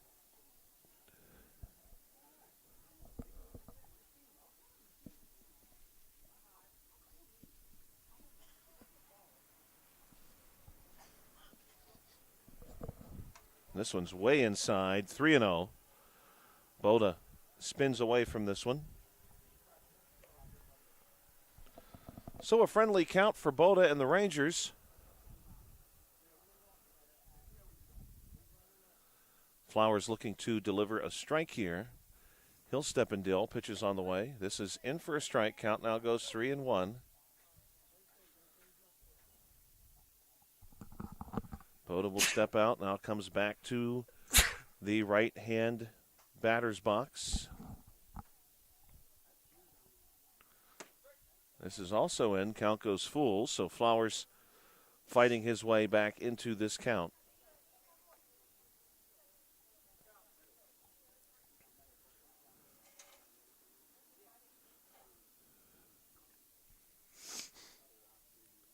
Full count offering. On the way from Flowers. Swung on and missed, and that is a strikeout. 3 consecutive strikes for Flowers. Puts away Nico Boda.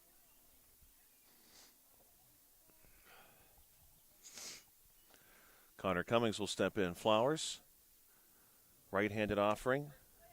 Cummings waves through this one. 0-1.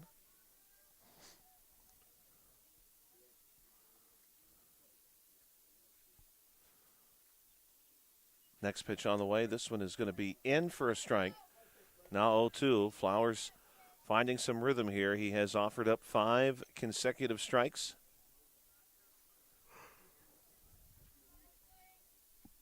Oh, 0-2 pitch on the way. This one's up high, 1-2.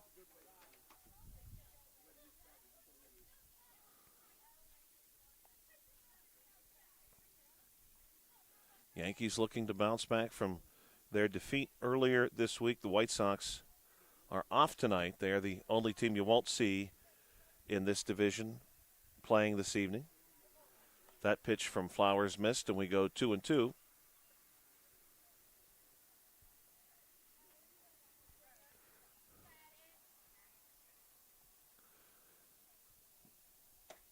And this is in for a strike and a strike out. Second strikeout of the game for Flowers.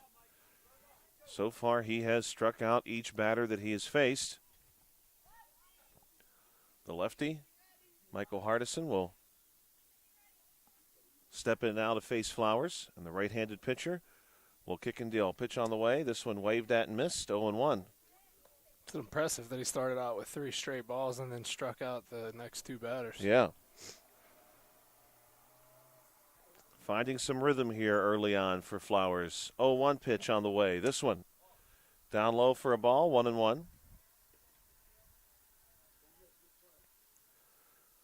We play 6 innings for 12U. We did not need to play all 6, though, in our previous game, which ended via the mercy rule. This one swung on and missed as well, 1-2. That game ended once the Phillies secured a 12-run lead late in the contest, so that one ended in the 5th. Here's a hit for Hardison. Back in the center field. He's on first base. Good-looking hit there as well. So the Rangers have their first base runner of the contest. Now we'll see Eli McLaughlin, also a lefty. Back-to-back lefties in this Rangers lineup.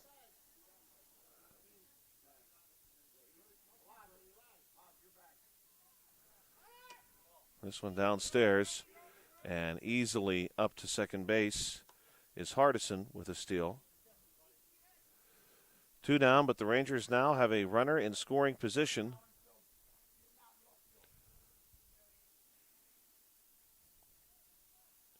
They'll check on the runner. He No, he does not dive back in time. He is tagged out, and Flowers picks him off, and that is going to do it. Caught off of second base is Michael Hardison, and that is 3 outs here, top one. We now go to the Yankees, bottom one, here on the South Union Township Sports Network. We'll take a short break and be right back in just a moment.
Welcome back to the South Union Township Sports Network. Joshua Scully and Carl Childs with you this evening. Rangers and Yankees, 12U HARC baseball on a beautiful June evening, June 4, 2026, a Thursday night.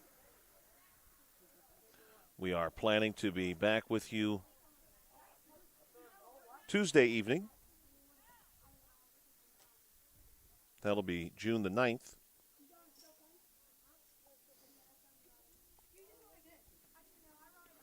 Fletcher Johnson going to get us started for the Yankees. No score after 1/2 inning of play. Michael Hardison, the pitcher for the Rangers. First one down low. Johnson will take a ball. Count goes 1-0. The Yankees, of course, sharing their name with the New York Yankees of Major League Baseball for the Rangers, the Texas Rangers of the same league. This one goes behind Johnson and misses, 2-0.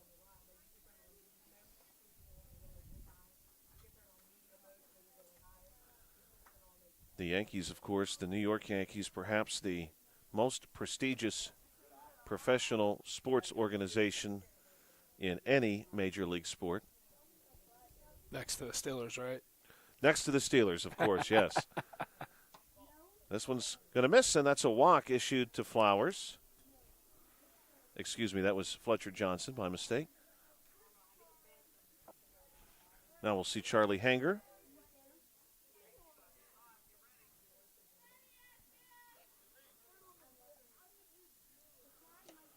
This one downstairs.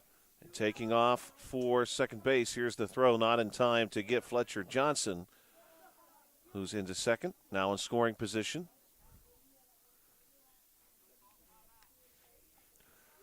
Hardison, the lefty, will take a look at the runner. Now he'll deal. And this one forces Charlie back off the plate.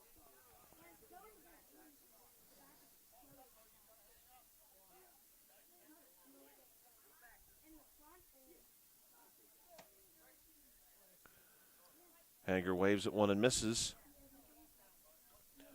The Yankees scored 2 against the Phillies on Tuesday night. Couple of solo home runs. This is a well-struck ball into left field, and that one finds its way through to the links. A run is going to score, and Hanger is into second base with a double.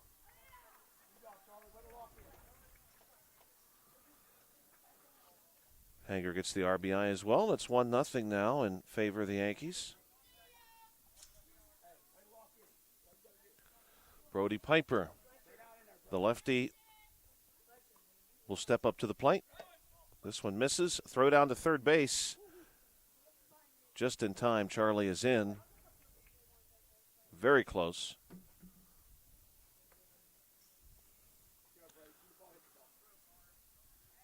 Piper ready to go now, 1-0. Lefty versus lefty. This one is swung on and missed, 1-1. Flowers on deck.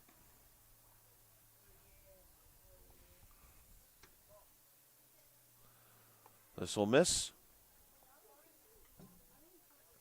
Yankees out early, 1-0.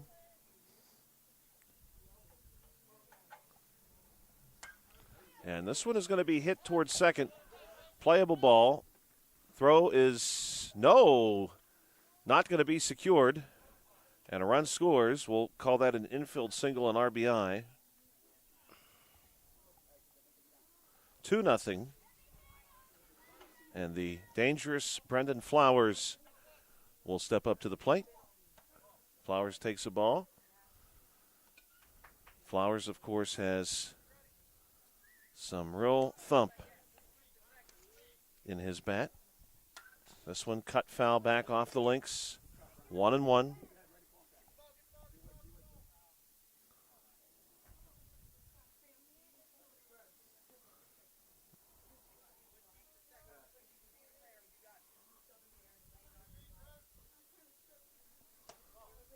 This one goes up high. Flowers almost certainly, as he did Tuesday night, looking for a pitch that he can drive. The lefty deals. Flowers goes down to get this one, and it finds its way between third and short. Flowers has the single. Runners now on first and second base for the Yankees.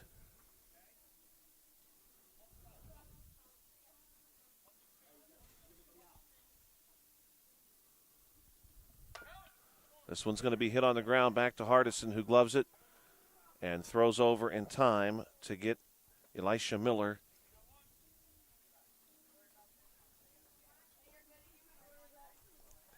Miller grounds out 1-3. Runners do move up.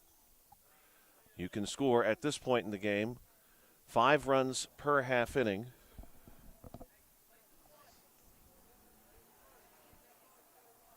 Yankees have 2 in and 2 in scoring position.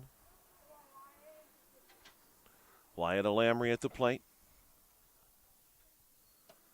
He takes a cut and misses. Down 0-1.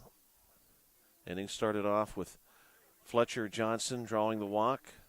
Then Charlie Hanger doubled. This one's going to be hit on the ground to short. And we'll see if he can beat it out. He does. 1 run will score. And we'll give Wyatt the RBI.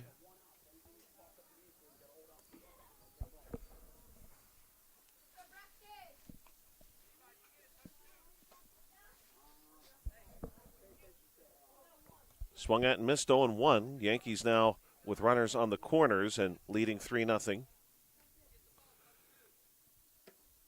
Now 0-2. Backside runner Alamry makes it up to second base on a stolen base.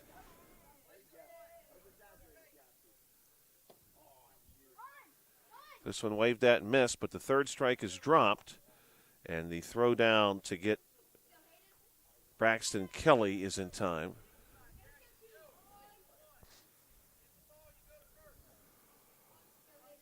Two down.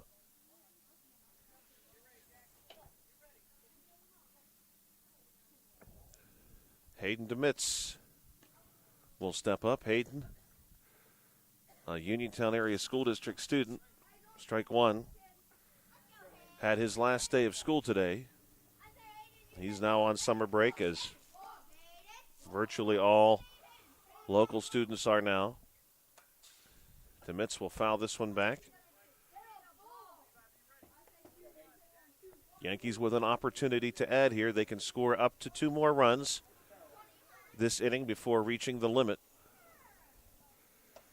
Pitch on the way, waved at and missed, and DeMitz is down on strikes, and the Yankees leave some stranded after one. It's the Yankees 3, the Rangers nothing. Rangers return to the plate, top two, in just a moment on the South Union Township Sports Network.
Welcome back to the South Union Township Sports Network. Yankees and Rangers.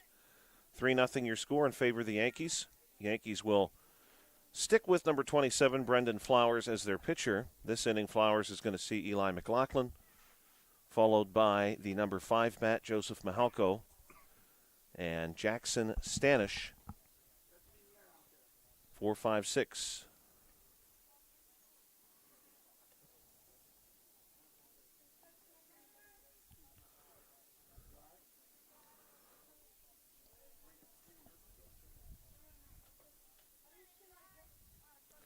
Eli's a lefty to face Flowers, the righty. Pitch on the way from Flowers.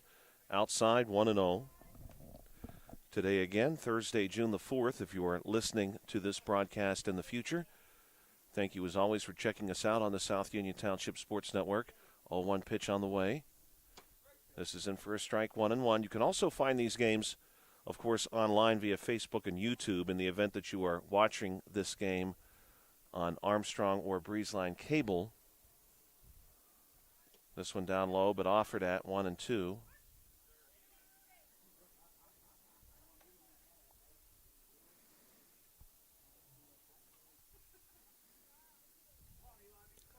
Facebook.com/South Union TV, or you can search South Union Television on YouTube. This one checked on, and that's going to be a called third strike. Throw down to first base is in time to complete the strikeout. Mahalko and Stanish due up. Joseph Mahalko will make his way toward the plate now. But we always appreciate you checking us out on the South Union Township Sports Network. This is our second time here this week. We were here several times last week, and of course before that too, when baseball at all levels got underway. This one misses down low, 1-0 to Joseph Mahalko.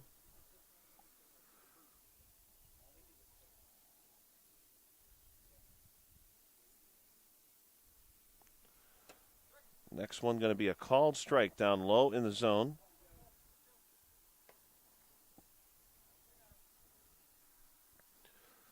Carl, I just heard from Bill. Bill said, if it's okay with you, we'll see the pitch here from Flowers. This one swung at and missed. If it's okay with you, after we conclude tonight, I'll haul the equipment over to him, and he'll haul that equipment back here next week. Works for me if it works for you. Yes, sir. This one's going to be hit right back to Flowers. 1-3 on the putout.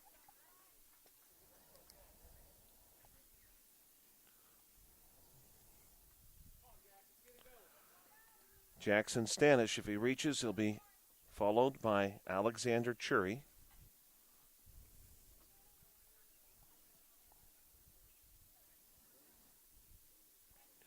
Flowers ready to get us started. This one's in for a strike, 0-1. Good crowd here on hand tonight. Quite a few people seated behind home plate, a few more down the right field line. This one's going to miss outside. We've got plenty of baseball activity right now. There are at least 2 other games happening at present.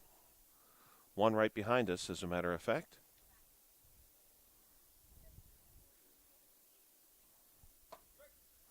This one's in for a strike. A good-looking pitch by Flowers. That would mean that all fields are in use right now. Busy I day think at the so, park. yeah. Yeah, there are people all over the place right now. What better way to celebrate the end of the school year than playing baseball? Right. What a great day.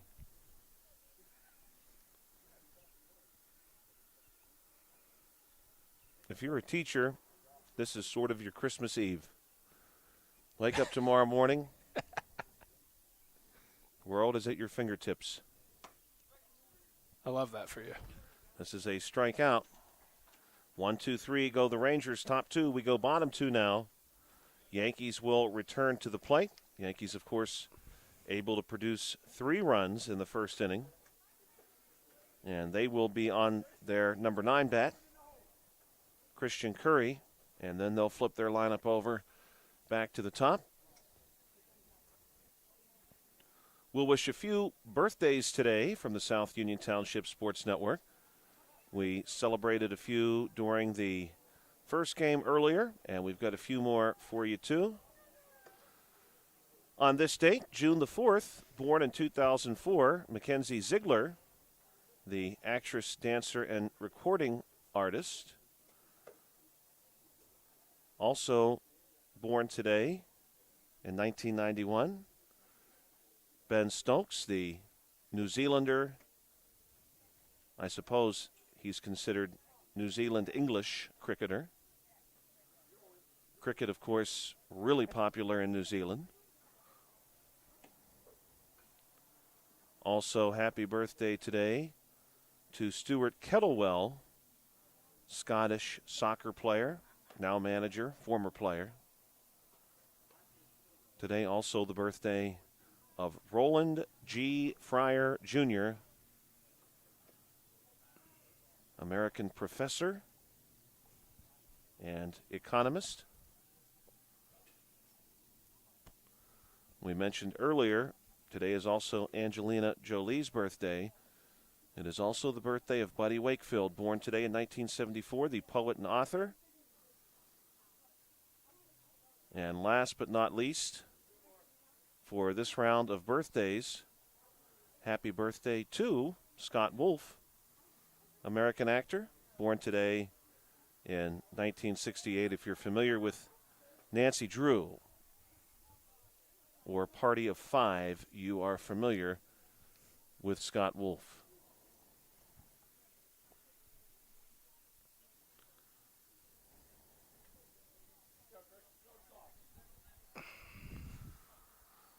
Rangers and Yankees, 12U HARC baseball. And Curry is going to hit one down the left field line. Played long throw. And the throw is going to get away. That's going to let Curry slide up to second base. So Curry making the best of a difficult situation there for the Rangers. It looked like they had him.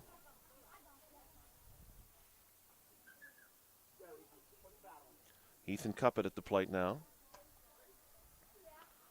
Cuppett swings at one here and misses. Cuppett is the 10th batter in the lineup. I did not originally have him on my lineup card, so he'll sneak in here as the number 10 bat. Pitch on the way. Cuppett takes one inside, 1-2. Quite a few people here tonight, Carl, as you had mentioned, people sort of out and about and celebrating the end of the school year in beautiful weather. Cuppett takes one outside. Now Curry's off to the races. Throw down to third base, and Curry is out. Came up just a few inches short on that slide, and that's a shame, Carl, because I think if he had got those couple of inches, he probably slides under that tag. He may well have been safe there. Yeah, that was close. This one up high. Cuppets worked his way back into this count. But quite a few people out just walking and relaxing with their families and pets. This is waved at and missed, and Cuppets down on strikes.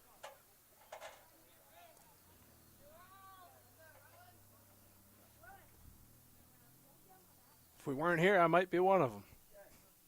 Right, tonight would be a great night for that.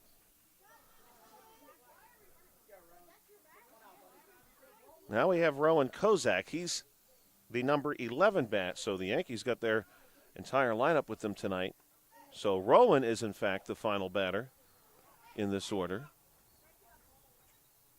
Then we go back to the top of the lineup.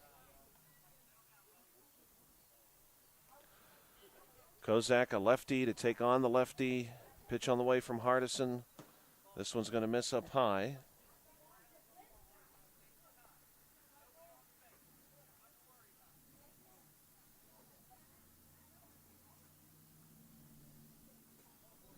This one misses down low. The weekend, of course, is upon us. Tomorrow is Friday, the first Friday in June.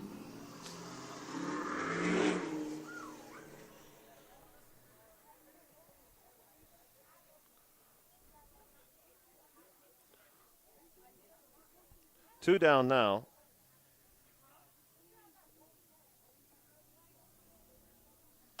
This one is hit into left field.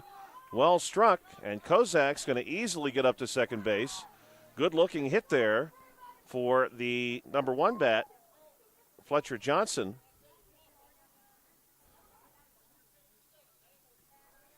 So Kozak on second. Fletcher on first. Last time through, Charlie Hanger hit a double. This time he takes the ball up high. Kozak was ready to go. Kozak was nearly a third of the way to third base. Next one is down low and nearly hits Charlie, but the Yankees will hold their places. They do not advance.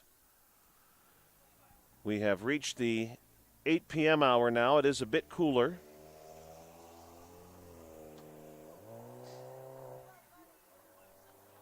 This one goes up high.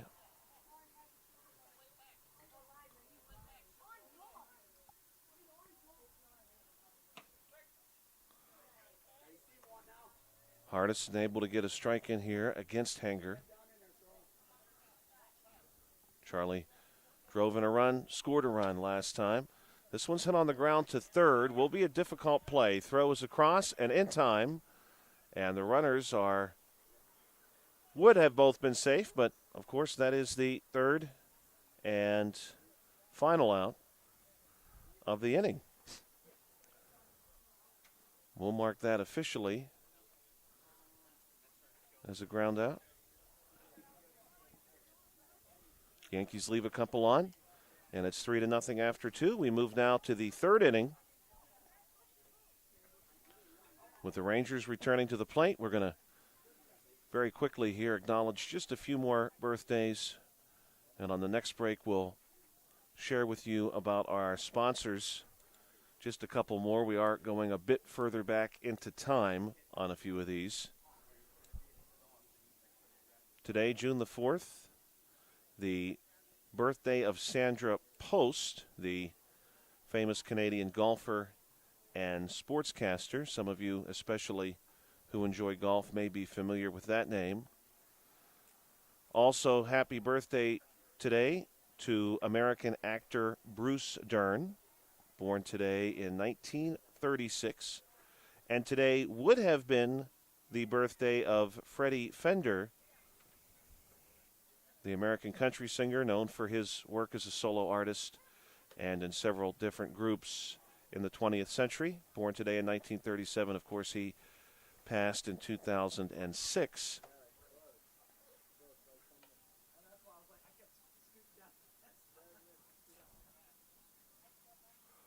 Third inning, Yankees and Rangers when we come back on the South Union Township Sports Network.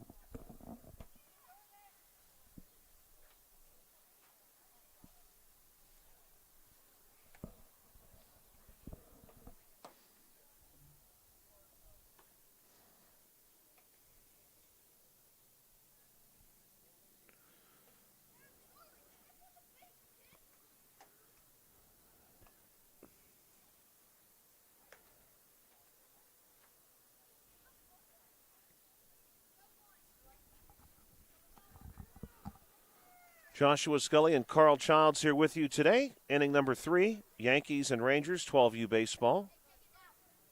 Yankees in their gray uniform, navy blue trim and number. The Rangers in red, blue, and gray. Yankees scored 3 in the first. There has been no scoring since. Rangers continuing to work through their lineup. They are looking for their first hit as a team. Alexander Chury at the plate. He'll be followed by Levi Scott and Easton Tomasek.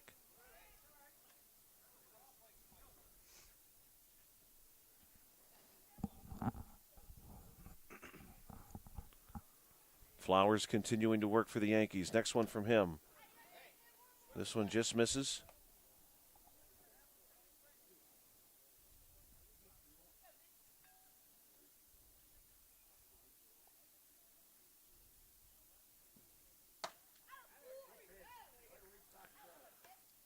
And Chury is down on strikes.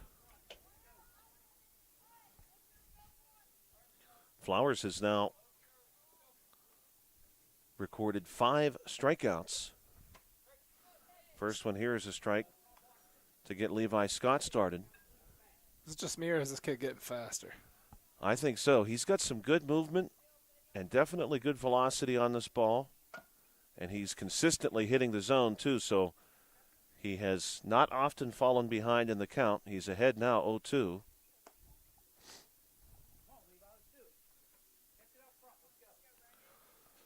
Levi Scott, I want to correct a statement I made earlier. The Rangers do have a hit. They had 1 hit in the first inning. This one misses 1-2. That was Michael Hardison, who singled and then stole a base and then was caught stealing.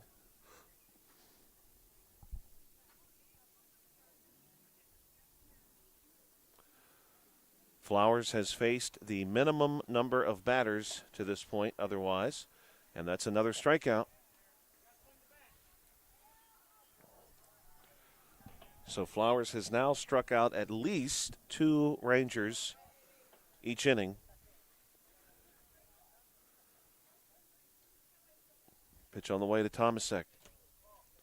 Down low and blocked.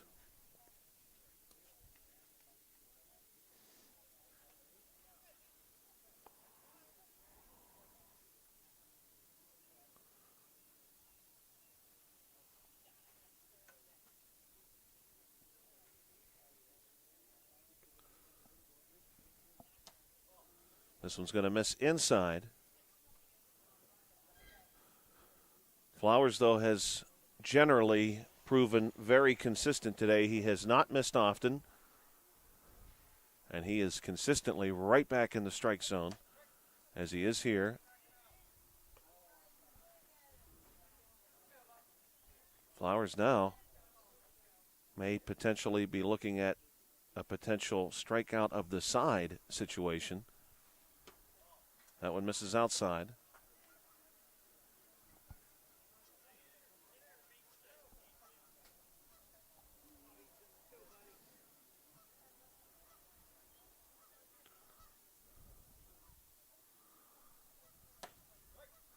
This is in for a strike. Full count now against Easton Tomasek. Payoff pitch from Flowers. This one waved at and missed. And Flowers will indeed strike out the side. 7 total strikeouts for Brendan Flowers through 3 innings on the South Union Township Sports Network. We'll take a short break. When we come back, we'll be sharing with you about our sponsors tonight. You'll hear us again in just a moment.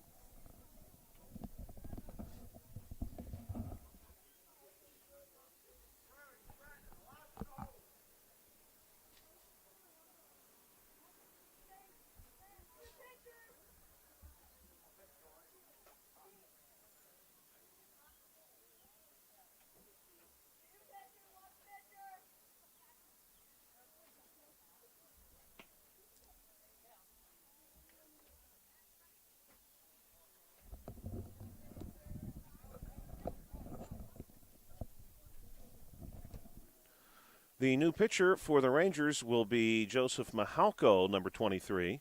And we do want to thank, of course, those businesses and those people who have helped to make this broadcast possible. I want to start by thanking Carl for being with me tonight, and also for Bill Dice, our colleague who has helped organize all of this tonight, helping from afar, but often here in person. We also want to thank Smith Lewis Chess CPAs in Uniontown, Davis & Davis Attorneys at Law, the Sprouse Insurance Group and Agent David Hughes, United Bank, the UPMC Rehabilitation Institute and physical therapist Jim Burns, SWGI Specialist, now part of U.S. Digestive Health, and the South Union Township Supervisors Bob Schiffbauer, Rick Vernon, and Jason Scott. Our team sponsors, by the way, sponsor of the Rangers, Rick Vernon, South Union Township Supervisor, and Hopwood VFD for the Yankees. A little bit of cloud cover here all of a sudden. We've got a few clouds over the field as we move into the bottom of the third inning, scheduled to play 6 here tonight, 12U Yankees, Rangers.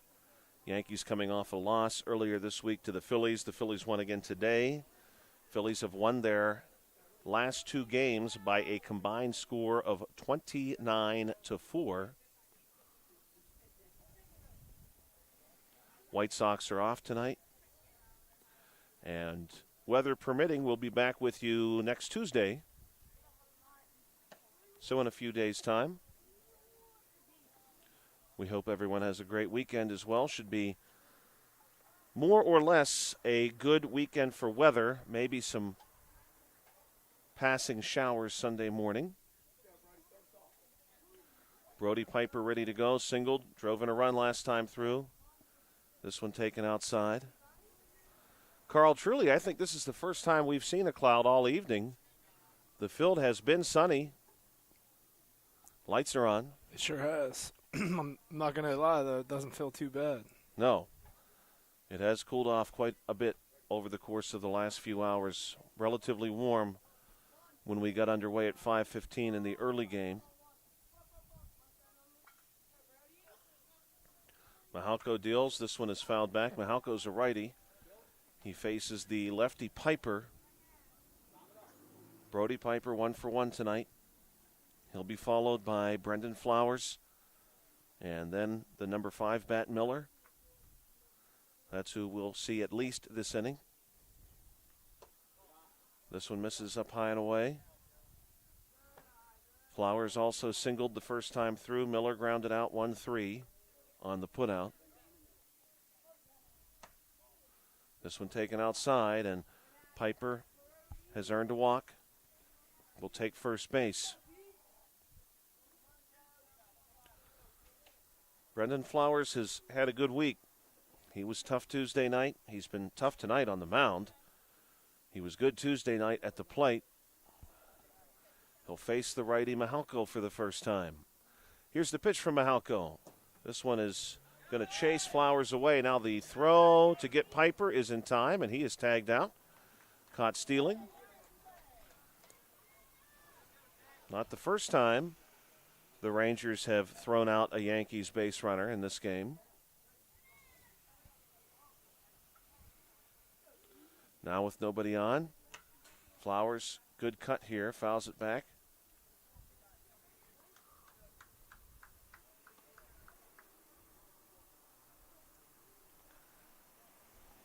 High scoring game happening behind us. This one is crushed by Flowers, and so long to that one. Flowers homers again. This one reaches the lake on a few hops, but Carl, thank goodness no one is in the way of that hit. That's the sort of hit that sends you to the hospital, I think, if it strikes you, and Flowers is going to touch them all. Flowers having himself a nice day. 4-0 now. Yeah, Brendan getting it done in both phases of the game from the mound. Now he homers, and he really hit that one. That was a one-run shot, right? Yeah. I would guess pretty safely that one probably covered the better part of 220 feet, maybe a bit more than that before it hits the ground. All these kids getting out of school for the summer is a little bit of extra juice in those bats. Yeah, I would say so, especially in that one.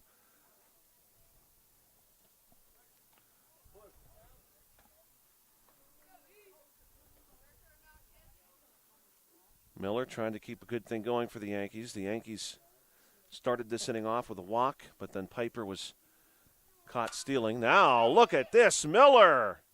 This one is gone and into the lake. Back-to-back home runs for the Yankees, and Miller's home run probably also goes the better part of 220 feet. An absolute shot right over the Hutchinson Sportsman's Club sign. And now Miller touches them all, and it's 5-0.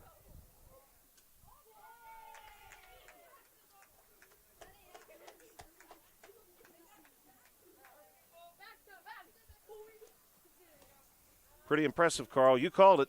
Everyone's got a little extra adrenaline tonight.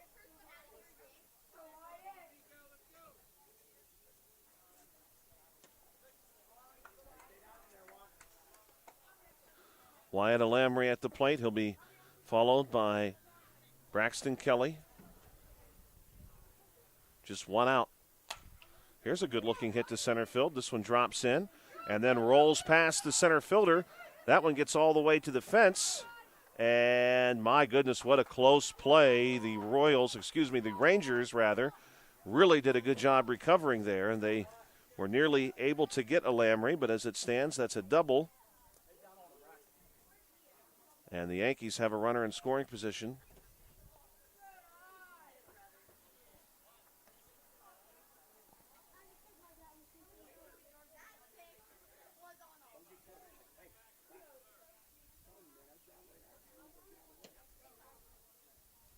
This one waved at and missed by Braxton Kelly. Hayden DeMitz will make his way to the on-deck circle.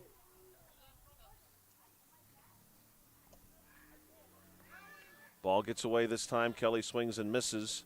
Throw to get Alamry is not in time, and he's in with a stolen base.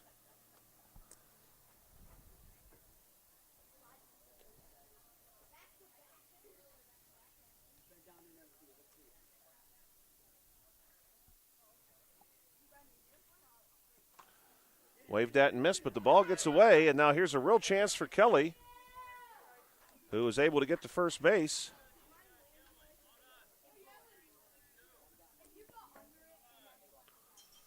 Good hustle there by Braxton Kelly. Nice heads-up play. Now Hayden DeMitz.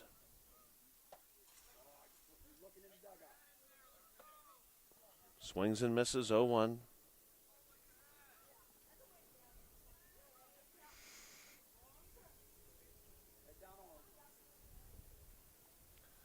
Coming. This one outside, 1-1.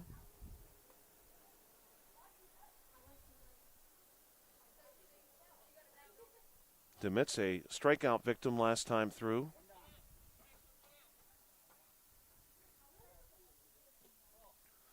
This one's in the dirt. Alamry going to try to score. He'll be tagged out. And that's going to be 2 outs. Alamry caught stealing. He is the third Yankee to be caught stealing today. Catcher for the Rangers is doing a good job behind the plate. Yes, he is.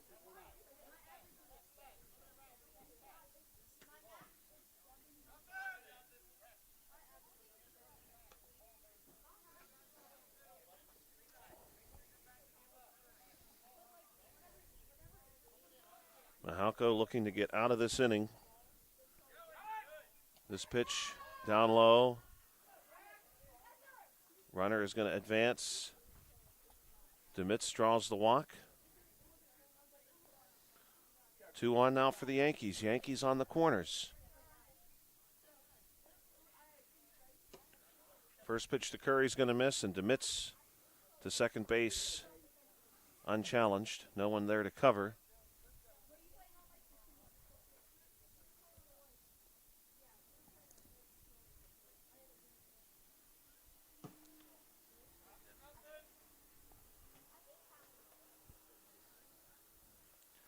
Yankees have scored 2 so far this inning, both off of solo home runs.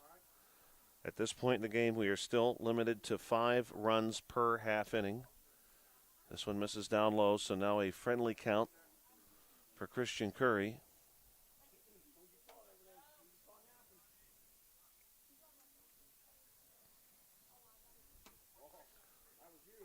Curry waves at one and misses. Still not in a bad position here.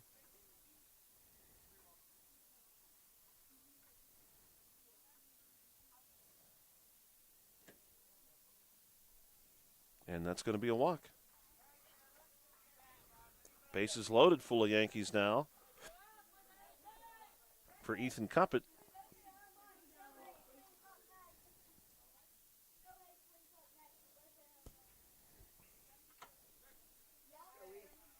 First pitch results in a strike. Mahalko needs a couple more. Keep this game within arm's reach. Strand a couple of Yankees in scoring position. This one inside to Cuppett.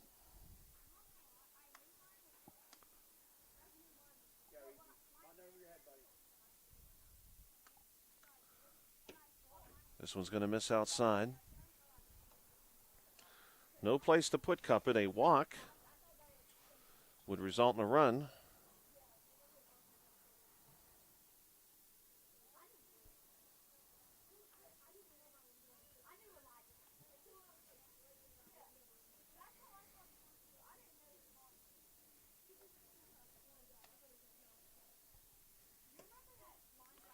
This one also misses outside. Now, Cuppett has really battled his way into a good situation.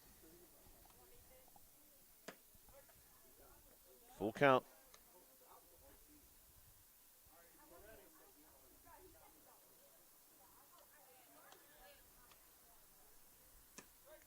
This is in for a called third strike, and Mahalko does it. Leaves the bases loaded. The Yankees are going to strand 3 base runners. Mahalko able to dance through the raindrops there, and he surrenders just 2 with the strikeout of Cuppett. Now we go to the 4th inning and a 5-0 ball game. Rangers will return to the plate, and at this point in their lineup, they should be on their 10th batter, Cole Frazee, and then they'll flip the lineup over back to the top. And I do think we're going to have a new pitcher for the Yankees as well.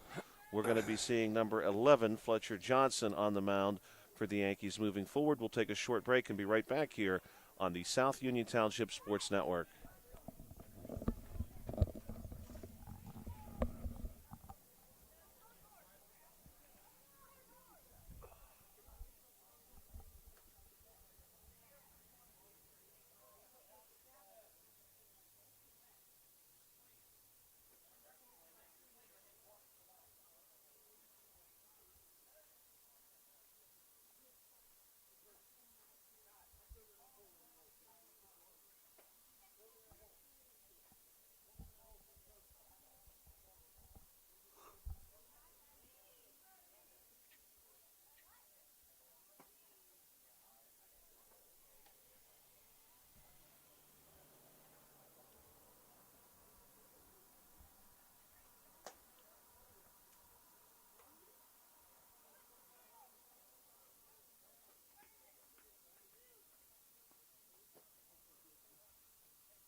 Welcome back to the South Union Township Sports Network. Joshua Scully And Carl Childs here with you tonight for game number 2.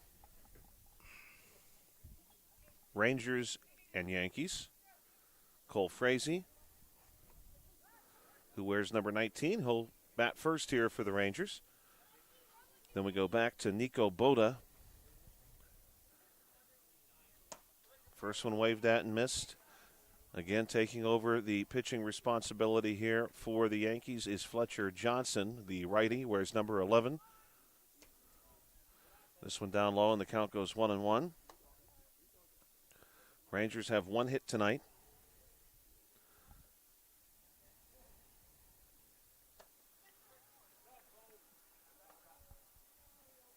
Seven Rangers have struck out.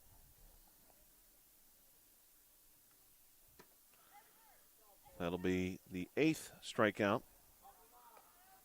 Yankees pitchers have fared pretty well so far. Of course, the starter was Brendan Flowers, who did a really good job for the Yankees. Back to the top, Nico Boda, Connor Cummings, both strikeout victims the first time through. They'll face Johnson now. First pitch from Fletcher. This one up high. And Nico's going to leave it up there. In the previous inning, the top of the 3rd, Flowers struck out all 3 Rangers who came to the plate. This one's fouled back, 1-1.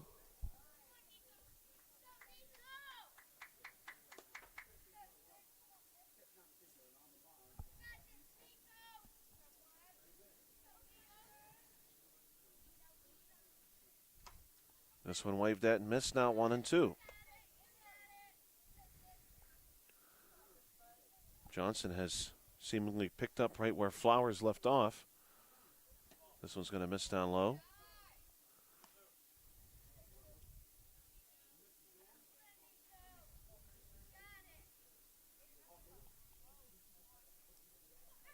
Next one on the way. Waved at and missed. Ball is dropped, though, by the catcher, who recovers nicely and throws on to first base to complete the strikeout.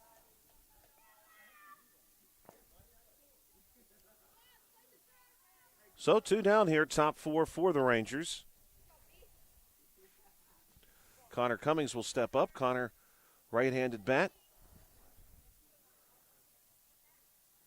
See what he's able to do here against Johnson. This one up high. I do believe it's Connor who is working as the Rangers' backstop tonight. He's done a really good job behind the plate for the Rangers. 3 Yankees have been caught stealing. This one's in for a strike. Rangers right now just looking for some base runners.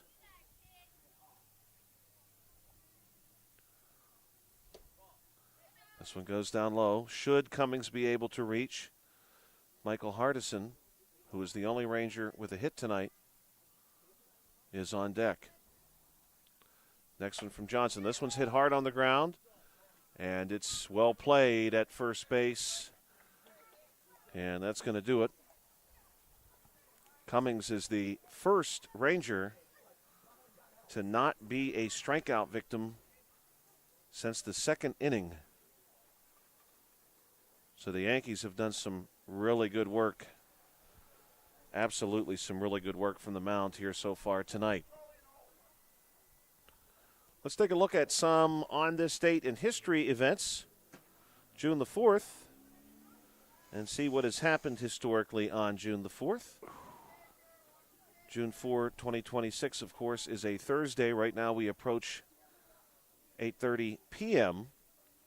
Eastern Standard Local Time, just outside of Uniontown, Pennsylvania.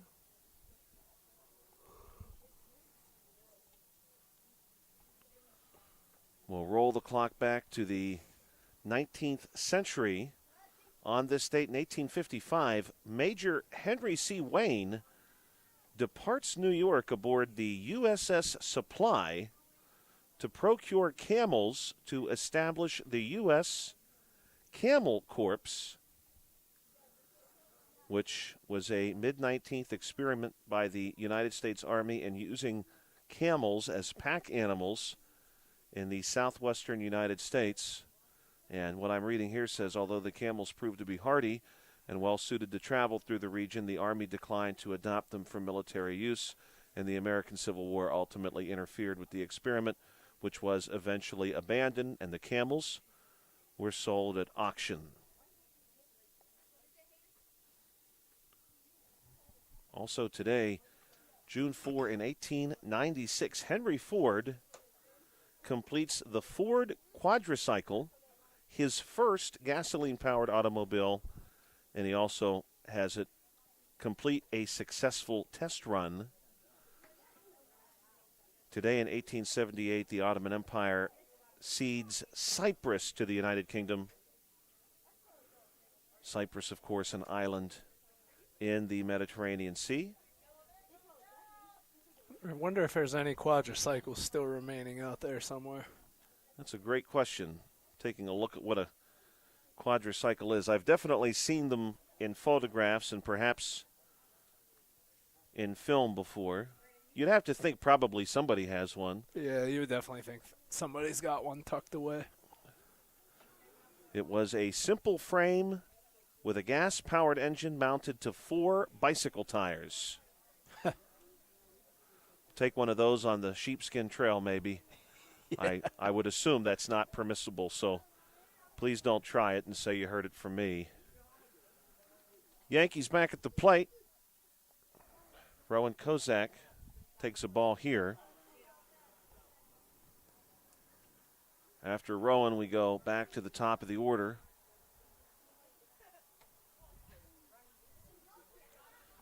Rowan is the 11th batter in this Yankees lineup that has produced 5 runs.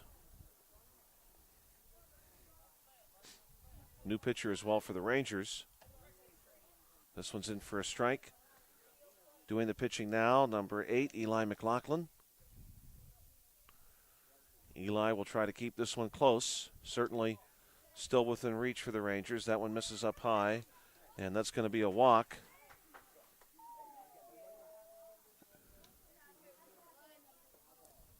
Rowan has now reached both times he came to the plate tonight.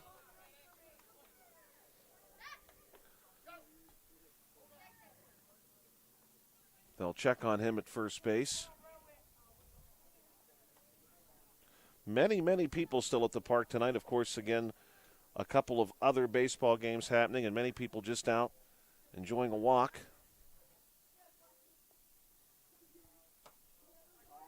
This one waved at and missed.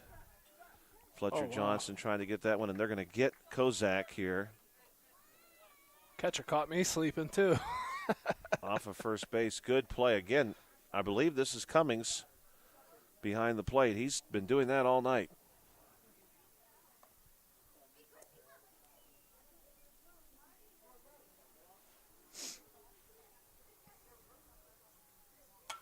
This one hit right to short, caught there. 2 down. Charlie Hanger, who's 1 for 2 tonight with a double, drove in a run, stole a base. McLaughlin trying to make quick work here of these Yankees in the 4th inning. This one waved at and missed.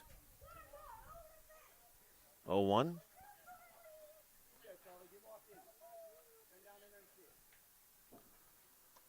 Next one's going to move Charlie back off the plate.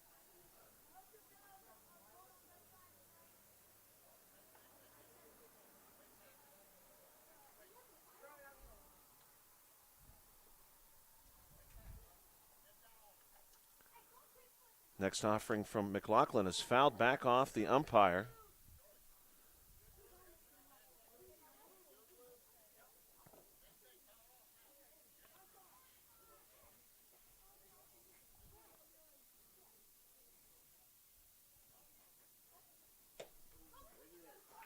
And this one is waved at and missed, and the Yankees are down in order here in the 4th inning. McLaughlin gets some help from his catcher, who caught Kozak, and then, of course, Johnson lined out. And Charlie Hanger is going to strike out. And now we're ready for the 5th inning on the South Union Township Sports Network. This game moving along at a relatively good clip right now. Taking a look at the world of Major League Baseball, the Pirates on top of the Astros early on, 1-0. Pirates, of course, lost a heartbreaker last night after Henry Davis hit a grand slam to put the Pirates ahead 4-2. Buccos were ultimately defeated 11-9. So far tonight, we've got a double from Lau, and then he was driven in by O'Hearn. Rangers looking to get to work here, too, in much the same way. They need some base runners, maybe an extra base hit. Something along those lines makes this a game very quickly. 5-0 your score right now. Heart of the order due up, the 3, 4, and 5 bats for the Rangers. You watch any of the Buccos game last night? I watched a relatively good portion of it, actually, on and off. And I had gone to bed believing they had won. I found out this morning they had lost. It was a bit of a back-and-forth game that they seemed to have control of more often than not. Well, really appreciated the grand slam. At least you didn't go to bed disappointed. No. I went to bed hopeful. I guess what more could you ask for? Yeah. I started to watch, and then I was reminded that the NBA Finals were on, so that's both the NBA and the NHL Finals underway this week. Michael Hardison singled in the first inning, stole a base, then was caught stealing.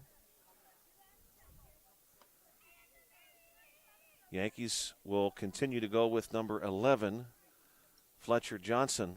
Johnson will come set. Pitch on the way here. This one's going to be hit on the ground. Played it short, and Hardison is going to beat this one out. That's an infield single. And again, it would not take much here for the Rangers to get back in this game. They need a couple of base runners. A couple of big hits. You can make this really interesting really quickly. McLaughlin waves at one. Throw down is not in time to get Hardison, who's got a stolen base.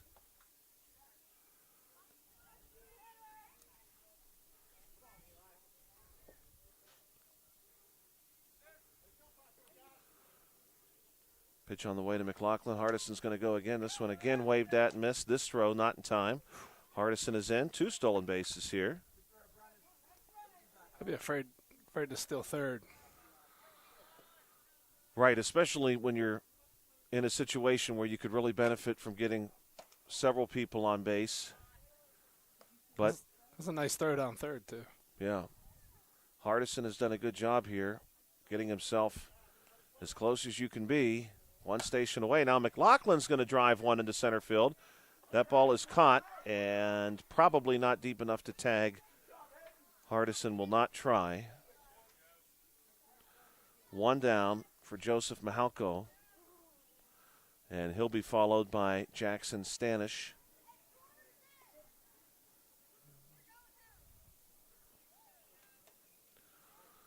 Temperature definitely has cooled off here in game number 2. We're down to an air temperature right now as the first pitch here at the Mahalko gets away. We're down to an air temperature of about 74 degrees. Ultimately, the low tonight's going to drop all the way down to 60, maybe even 59. So definitely cooler. Check on the runner here, and he's back safely. Scully, have you ever called a hockey game? I never have, but I've always wanted to. I almost had an opportunity to as Mahalko takes a cut here. This would have been 2 years ago, so not this previous winter hockey season, but the one before. As we'll see this next pitch to Mahalko, waved at and missed. 2 strikes now on him. The Penn West California team had wanted to broadcast some of their games. This one is going to be popped up. And this one's caught. And a couple of their coaches had reached out to me about helping him in that capacity, but I think what ended up being the hang-up, although I was definitely willing to, they were struggling to find other people who could move the equipment, set up the equipment, run the camera, etc. they would have had to take everything to their venue. They played their home games in Bell Vernon. This one in for a strike. The ice mine? Yeah, that's exactly it. Which is a cool place. This one hit sharply foul. I've covered one hockey game, and it was for Cal U hockey. And it was at the ice mine. Connellsville played before them because Connellsville had a hockey club. It was a fun experience. I actually advocated for more games, which we ended up doing another game, but unfortunately I came down under the weather and didn't get to work it. Yeah, it's a fun sport to do, definitely. I really enjoy hockey a great deal. And the Penn West Cal team, they've had some really good seasons over the last, let's say, 15 years, and this one's going to hit the batter and hit him pretty hard, too. Jackson Stanish is going to need a minute.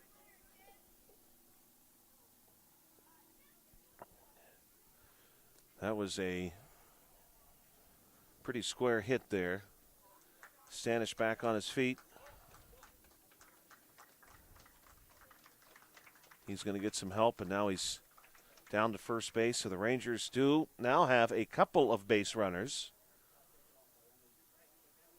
Alexander Chury is due up. They would probably really like to see that big hit now. Chury to be followed by Levi Scott, 2 down. Top 5. Yankees will come to the plate in the bottom of the 5th, and unless something dramatic happens here, they may not need to bat in the 6th. Scheduled to play 6 tonight. First one into Chury. Chury was a strikeout victim last time.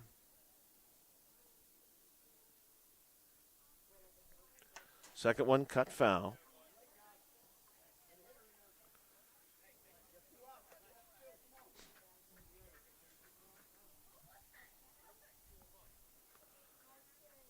Yankees looking for one more out.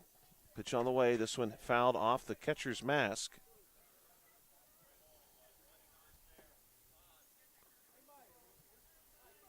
Who's in the finals for the NHL playoffs? The Las Vegas Golden Knights and the Carolina Hurricanes.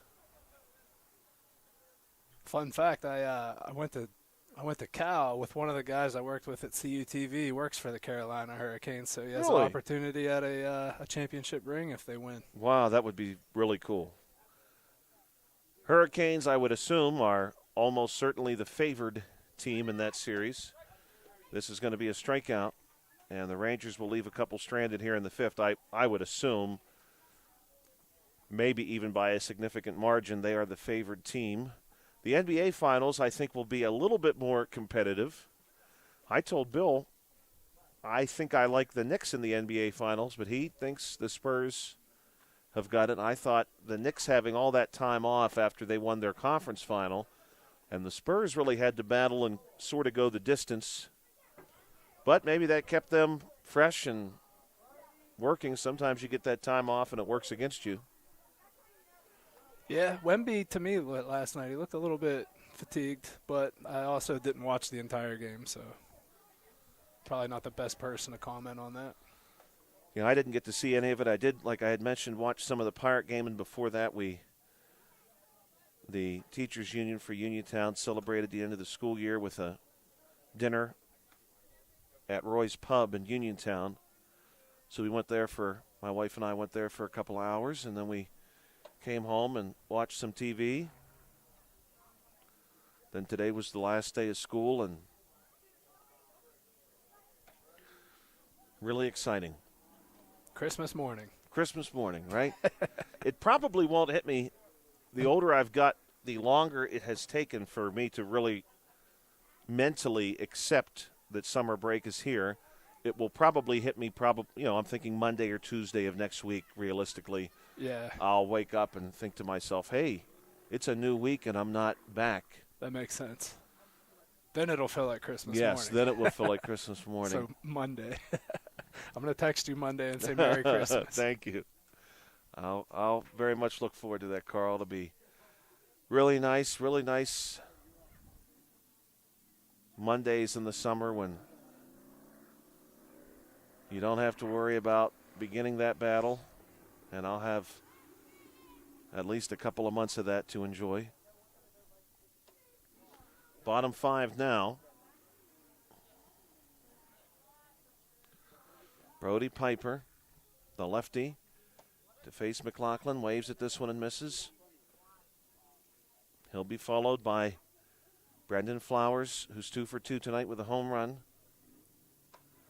Piper goes after this one, cannot find it. McLaughlin, at the very least, has done good work here, changing location. This one, he goes up high again, and Piper chases again, and we've got a strikeout. Yeah, the pitcher's done a good job. He's got a different type of release, and I think that might be giving the batters a little bit of a fit. Yeah, he's got some height, and he's got a relatively high release point in addition to already being tall. So that ball is probably out of his hand coming down on you as a batter. This one's going to be fouled back by Flowers, who got the barrel out there looking for that ball. Lights definitely completely on here now at the Little League field, as Bill Dice shared with us earlier this week. These are new lights. They're really nice. This one's going to miss outside.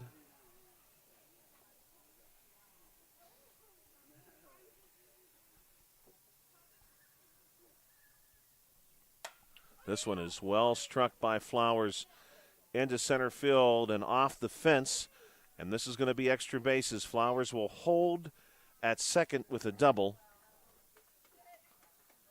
Flowers now 3 of 3 tonight. And he's got the double, he's got the single, he's got the home run. If we see him again some way, somehow, we'll be on a cycle watch. Miller has also homered tonight. The righty is at the plate now looking to drive in another run. Tonight, Miller is 1 of 2. And, of course, with that home run, he's got a run, he's got an RBI. And this one he crushes. And Miller, you can kiss that one goodbye. It is out of the park. And Miller hits his second home run tonight. And he's going to make this one a 7-0 ball game. And that one flew out of here as fast as could be. I'm sure, Carl, that one may have even tested you to pan the camera fast enough. Miller was on that one. Yeah, that was a nice hit. This kid got it all. I think it might be the hair. Yeah, he really made good contact there. I had someone tell me, Carl, this would have been this past weekend. Older gentleman shared with me his opinion that when you're at a baseball game in person, he at least felt that he could tell if a ball was hit, if it was going to be a home run based on the sound. That makes sense. That he didn't even need to see it. And that, to me, had that sort of sound. When he hit that, you knew that ball was absolutely going somewhere. I could agree with that. You kind of almost have that feeling when you hear it without seeing the trajectory. Or Right. You know what's going to happen. Right. I mean, that ball was really, really driven. So Miller tonight, a couple of home runs, 2 for 3. Did you see the home plate Euro step lightsaber celebration? I did not. Is that what he did as he came through? It looked like it to me anyways. It's pretty impressive. This one goes up high. Wyatt Alamry at the plate. 1 down. Alamry goes after this one up high.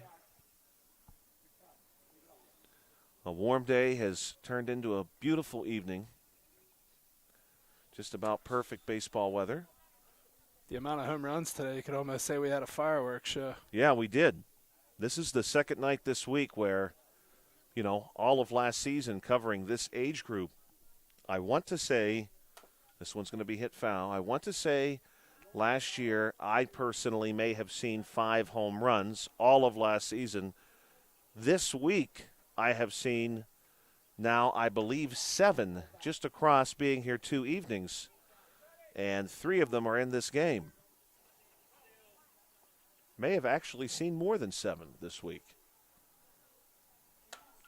Lamry's going to pop this one up, but it's going to land in a difficult spot. A long run does not result in a catch, and Lamry wisely is going to take advantage of that, and he slips up to second base.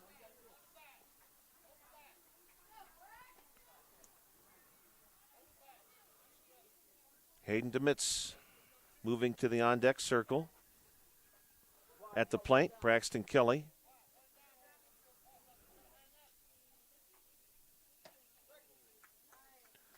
Kelly waves at one and misses.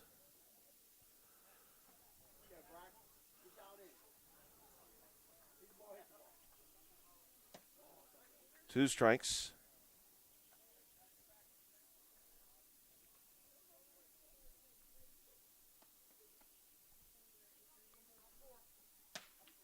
This one's checked on, but he does not go.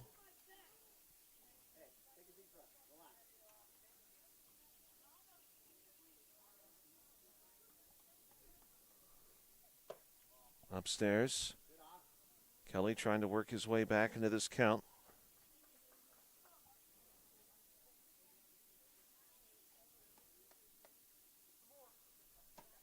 This one waved at and missed. Strikeout.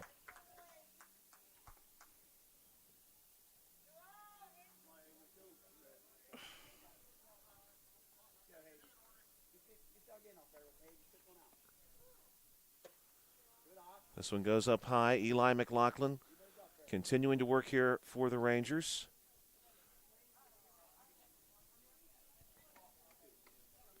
Again, Eli has that nice high release point. Lefty will go to work on Hayden DeMitz now.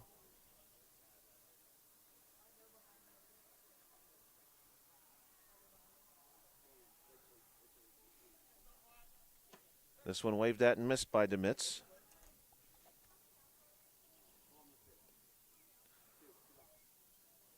So we've got a question online. We'll see this pitch from McLaughlin, and Eli deals. This one's down low. DeMitz will take. DeMitz, by the way, tonight 0 for 1 with a walk. He was one of several Yankees tonight caught off or between the bases. Question tonight on our YouTube broadcast is, who was the league leader in 12U for home runs? And although certainly we've only been here for now a total of 4 games, this is a walk, so DeMitz will reach a second time tonight. I can tell you that I've seen Brendan Flowers hit at least 2 home runs. Now 3 after this evening. He hit 2 earlier this week. This one waved at and missed. Bobby Newman has hit at least 1. Flowers Newman teammate. also hit. Yeah. Here's another still attempt, and the throw down this time does not get Lamry, who is safely into third base. What was you going to say about Newman? I think Newman actually, I've seen him hit 2 this week. So he's got at least 2, because I think I have seen 2 this week. I do believe that you said he hit 1 in the prior game. Yes. And he hit 1 today. So he's got at least 2. Flowers' teammate in the Yankees game has 2. Right. Miller, yes. He has 2 tonight. So I would say, based on what I've seen, Flowers has 3. So he's the leader for this week, if you'd like to see it that way. This is a strikeout of Christian Curry.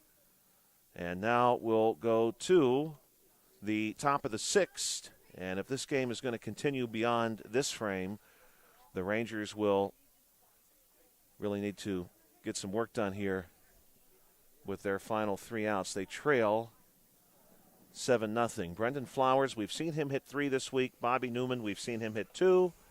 Now Elisha Miller, we've seen him hit 2. We saw Lincoln McClelland. I think I've seen Lincoln hit 2 this week. Did Lincoln McClelland hit a home run today in that first game? Yes, he did. So I've seen him hit 2. So he came in to pitch for relief. Yes, yeah, that's right. Did. So a busy week for the home run category this week. I'm telling you, it's that release from school with the summer vacation. It must be. I mean, that makes sense as we see Miller now actually will come on to pitch. So several players with 2 this week. Flowers with 3, and that's the games we've seen in 12U this week. Lincoln McClelland has hit 2. Now Miller tonight's hit 2. Newman for the Phillies has hit 2. Flowers has hit 3. That's 9 home runs just between those players. A couple of them to the lake as a fly ball, which is really impressive because although from where we are seated, the lake looks to be just beyond the fence. In truth, there's some grass there. There's a walkway. There's space for benches.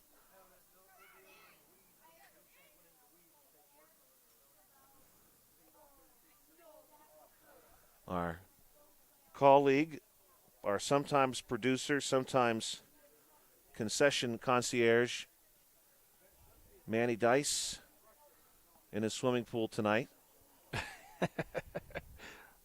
Enjoying his summer vacation. Yes, he is. Why not? Good day for it. This one is hit nearly to Carl. My goodness, that is easily going to that for me, Carl. Now, I've had a couple sort of arc over this toward me. That is the closest I've ever seen to one. I mean, that ball was on you quick. My goodness. Nearly came right through the window. Forgot my glove. I'm going to have to start bringing one, I think. We've had more action here at the press box this year than ever before.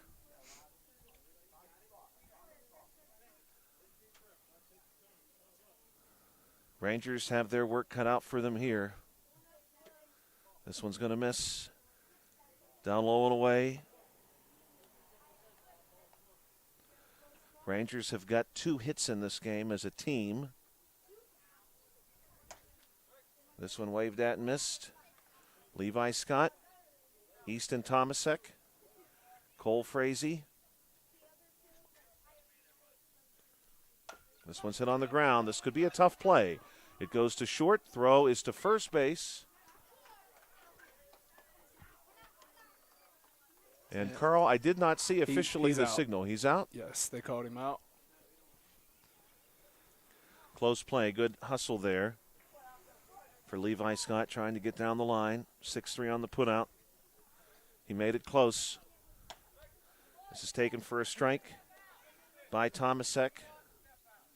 Then Frazee will follow. Tomasek, a strikeout victim first time through. Easton takes one upstairs this time, and 1-1 goes the count.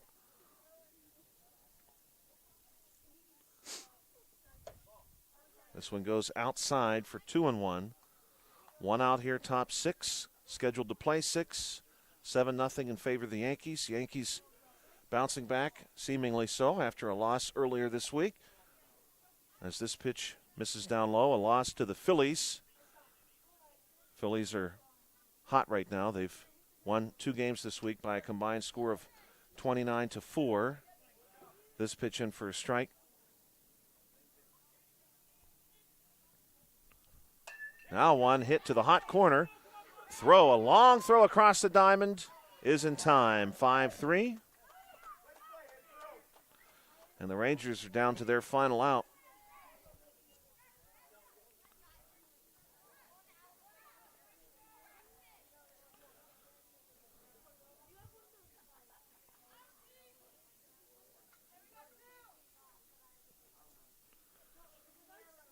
This one swung on and missed by number 19, Cole Frazee, the lefty. Waved at again, 0-2. Thank you as always for checking us out on the South Union Township Sports Network. We'll be back Tuesday and many times thereafter. This one taken for a ball outside. We certainly appreciate everyone who has supported us and who has checked out these broadcasts so far this year. This is in for strike 3, and that's going to do it. We'd like to thank our sponsors, Smith Lewis Chess CPAs in Uniontown, Davis & Davis Attorneys at Law, the Sprouse Insurance Group, and Agent David Hughes, SWGI Specialist, now part of U.S. Digestive Health, the UPMC Rehabilitation Institute, and physical therapist Jim Burns, United Bank, and the South Union Township Supervisors Bob Schiffbauer, Rick Vernon, and Jason Scott. Thank you, our viewers, as well. I want to thank my partner tonight, Carl Childs. 7-0 your final score. The Yankees win against the Rangers. We'll be back Tuesday. Have a great weekend and a good night.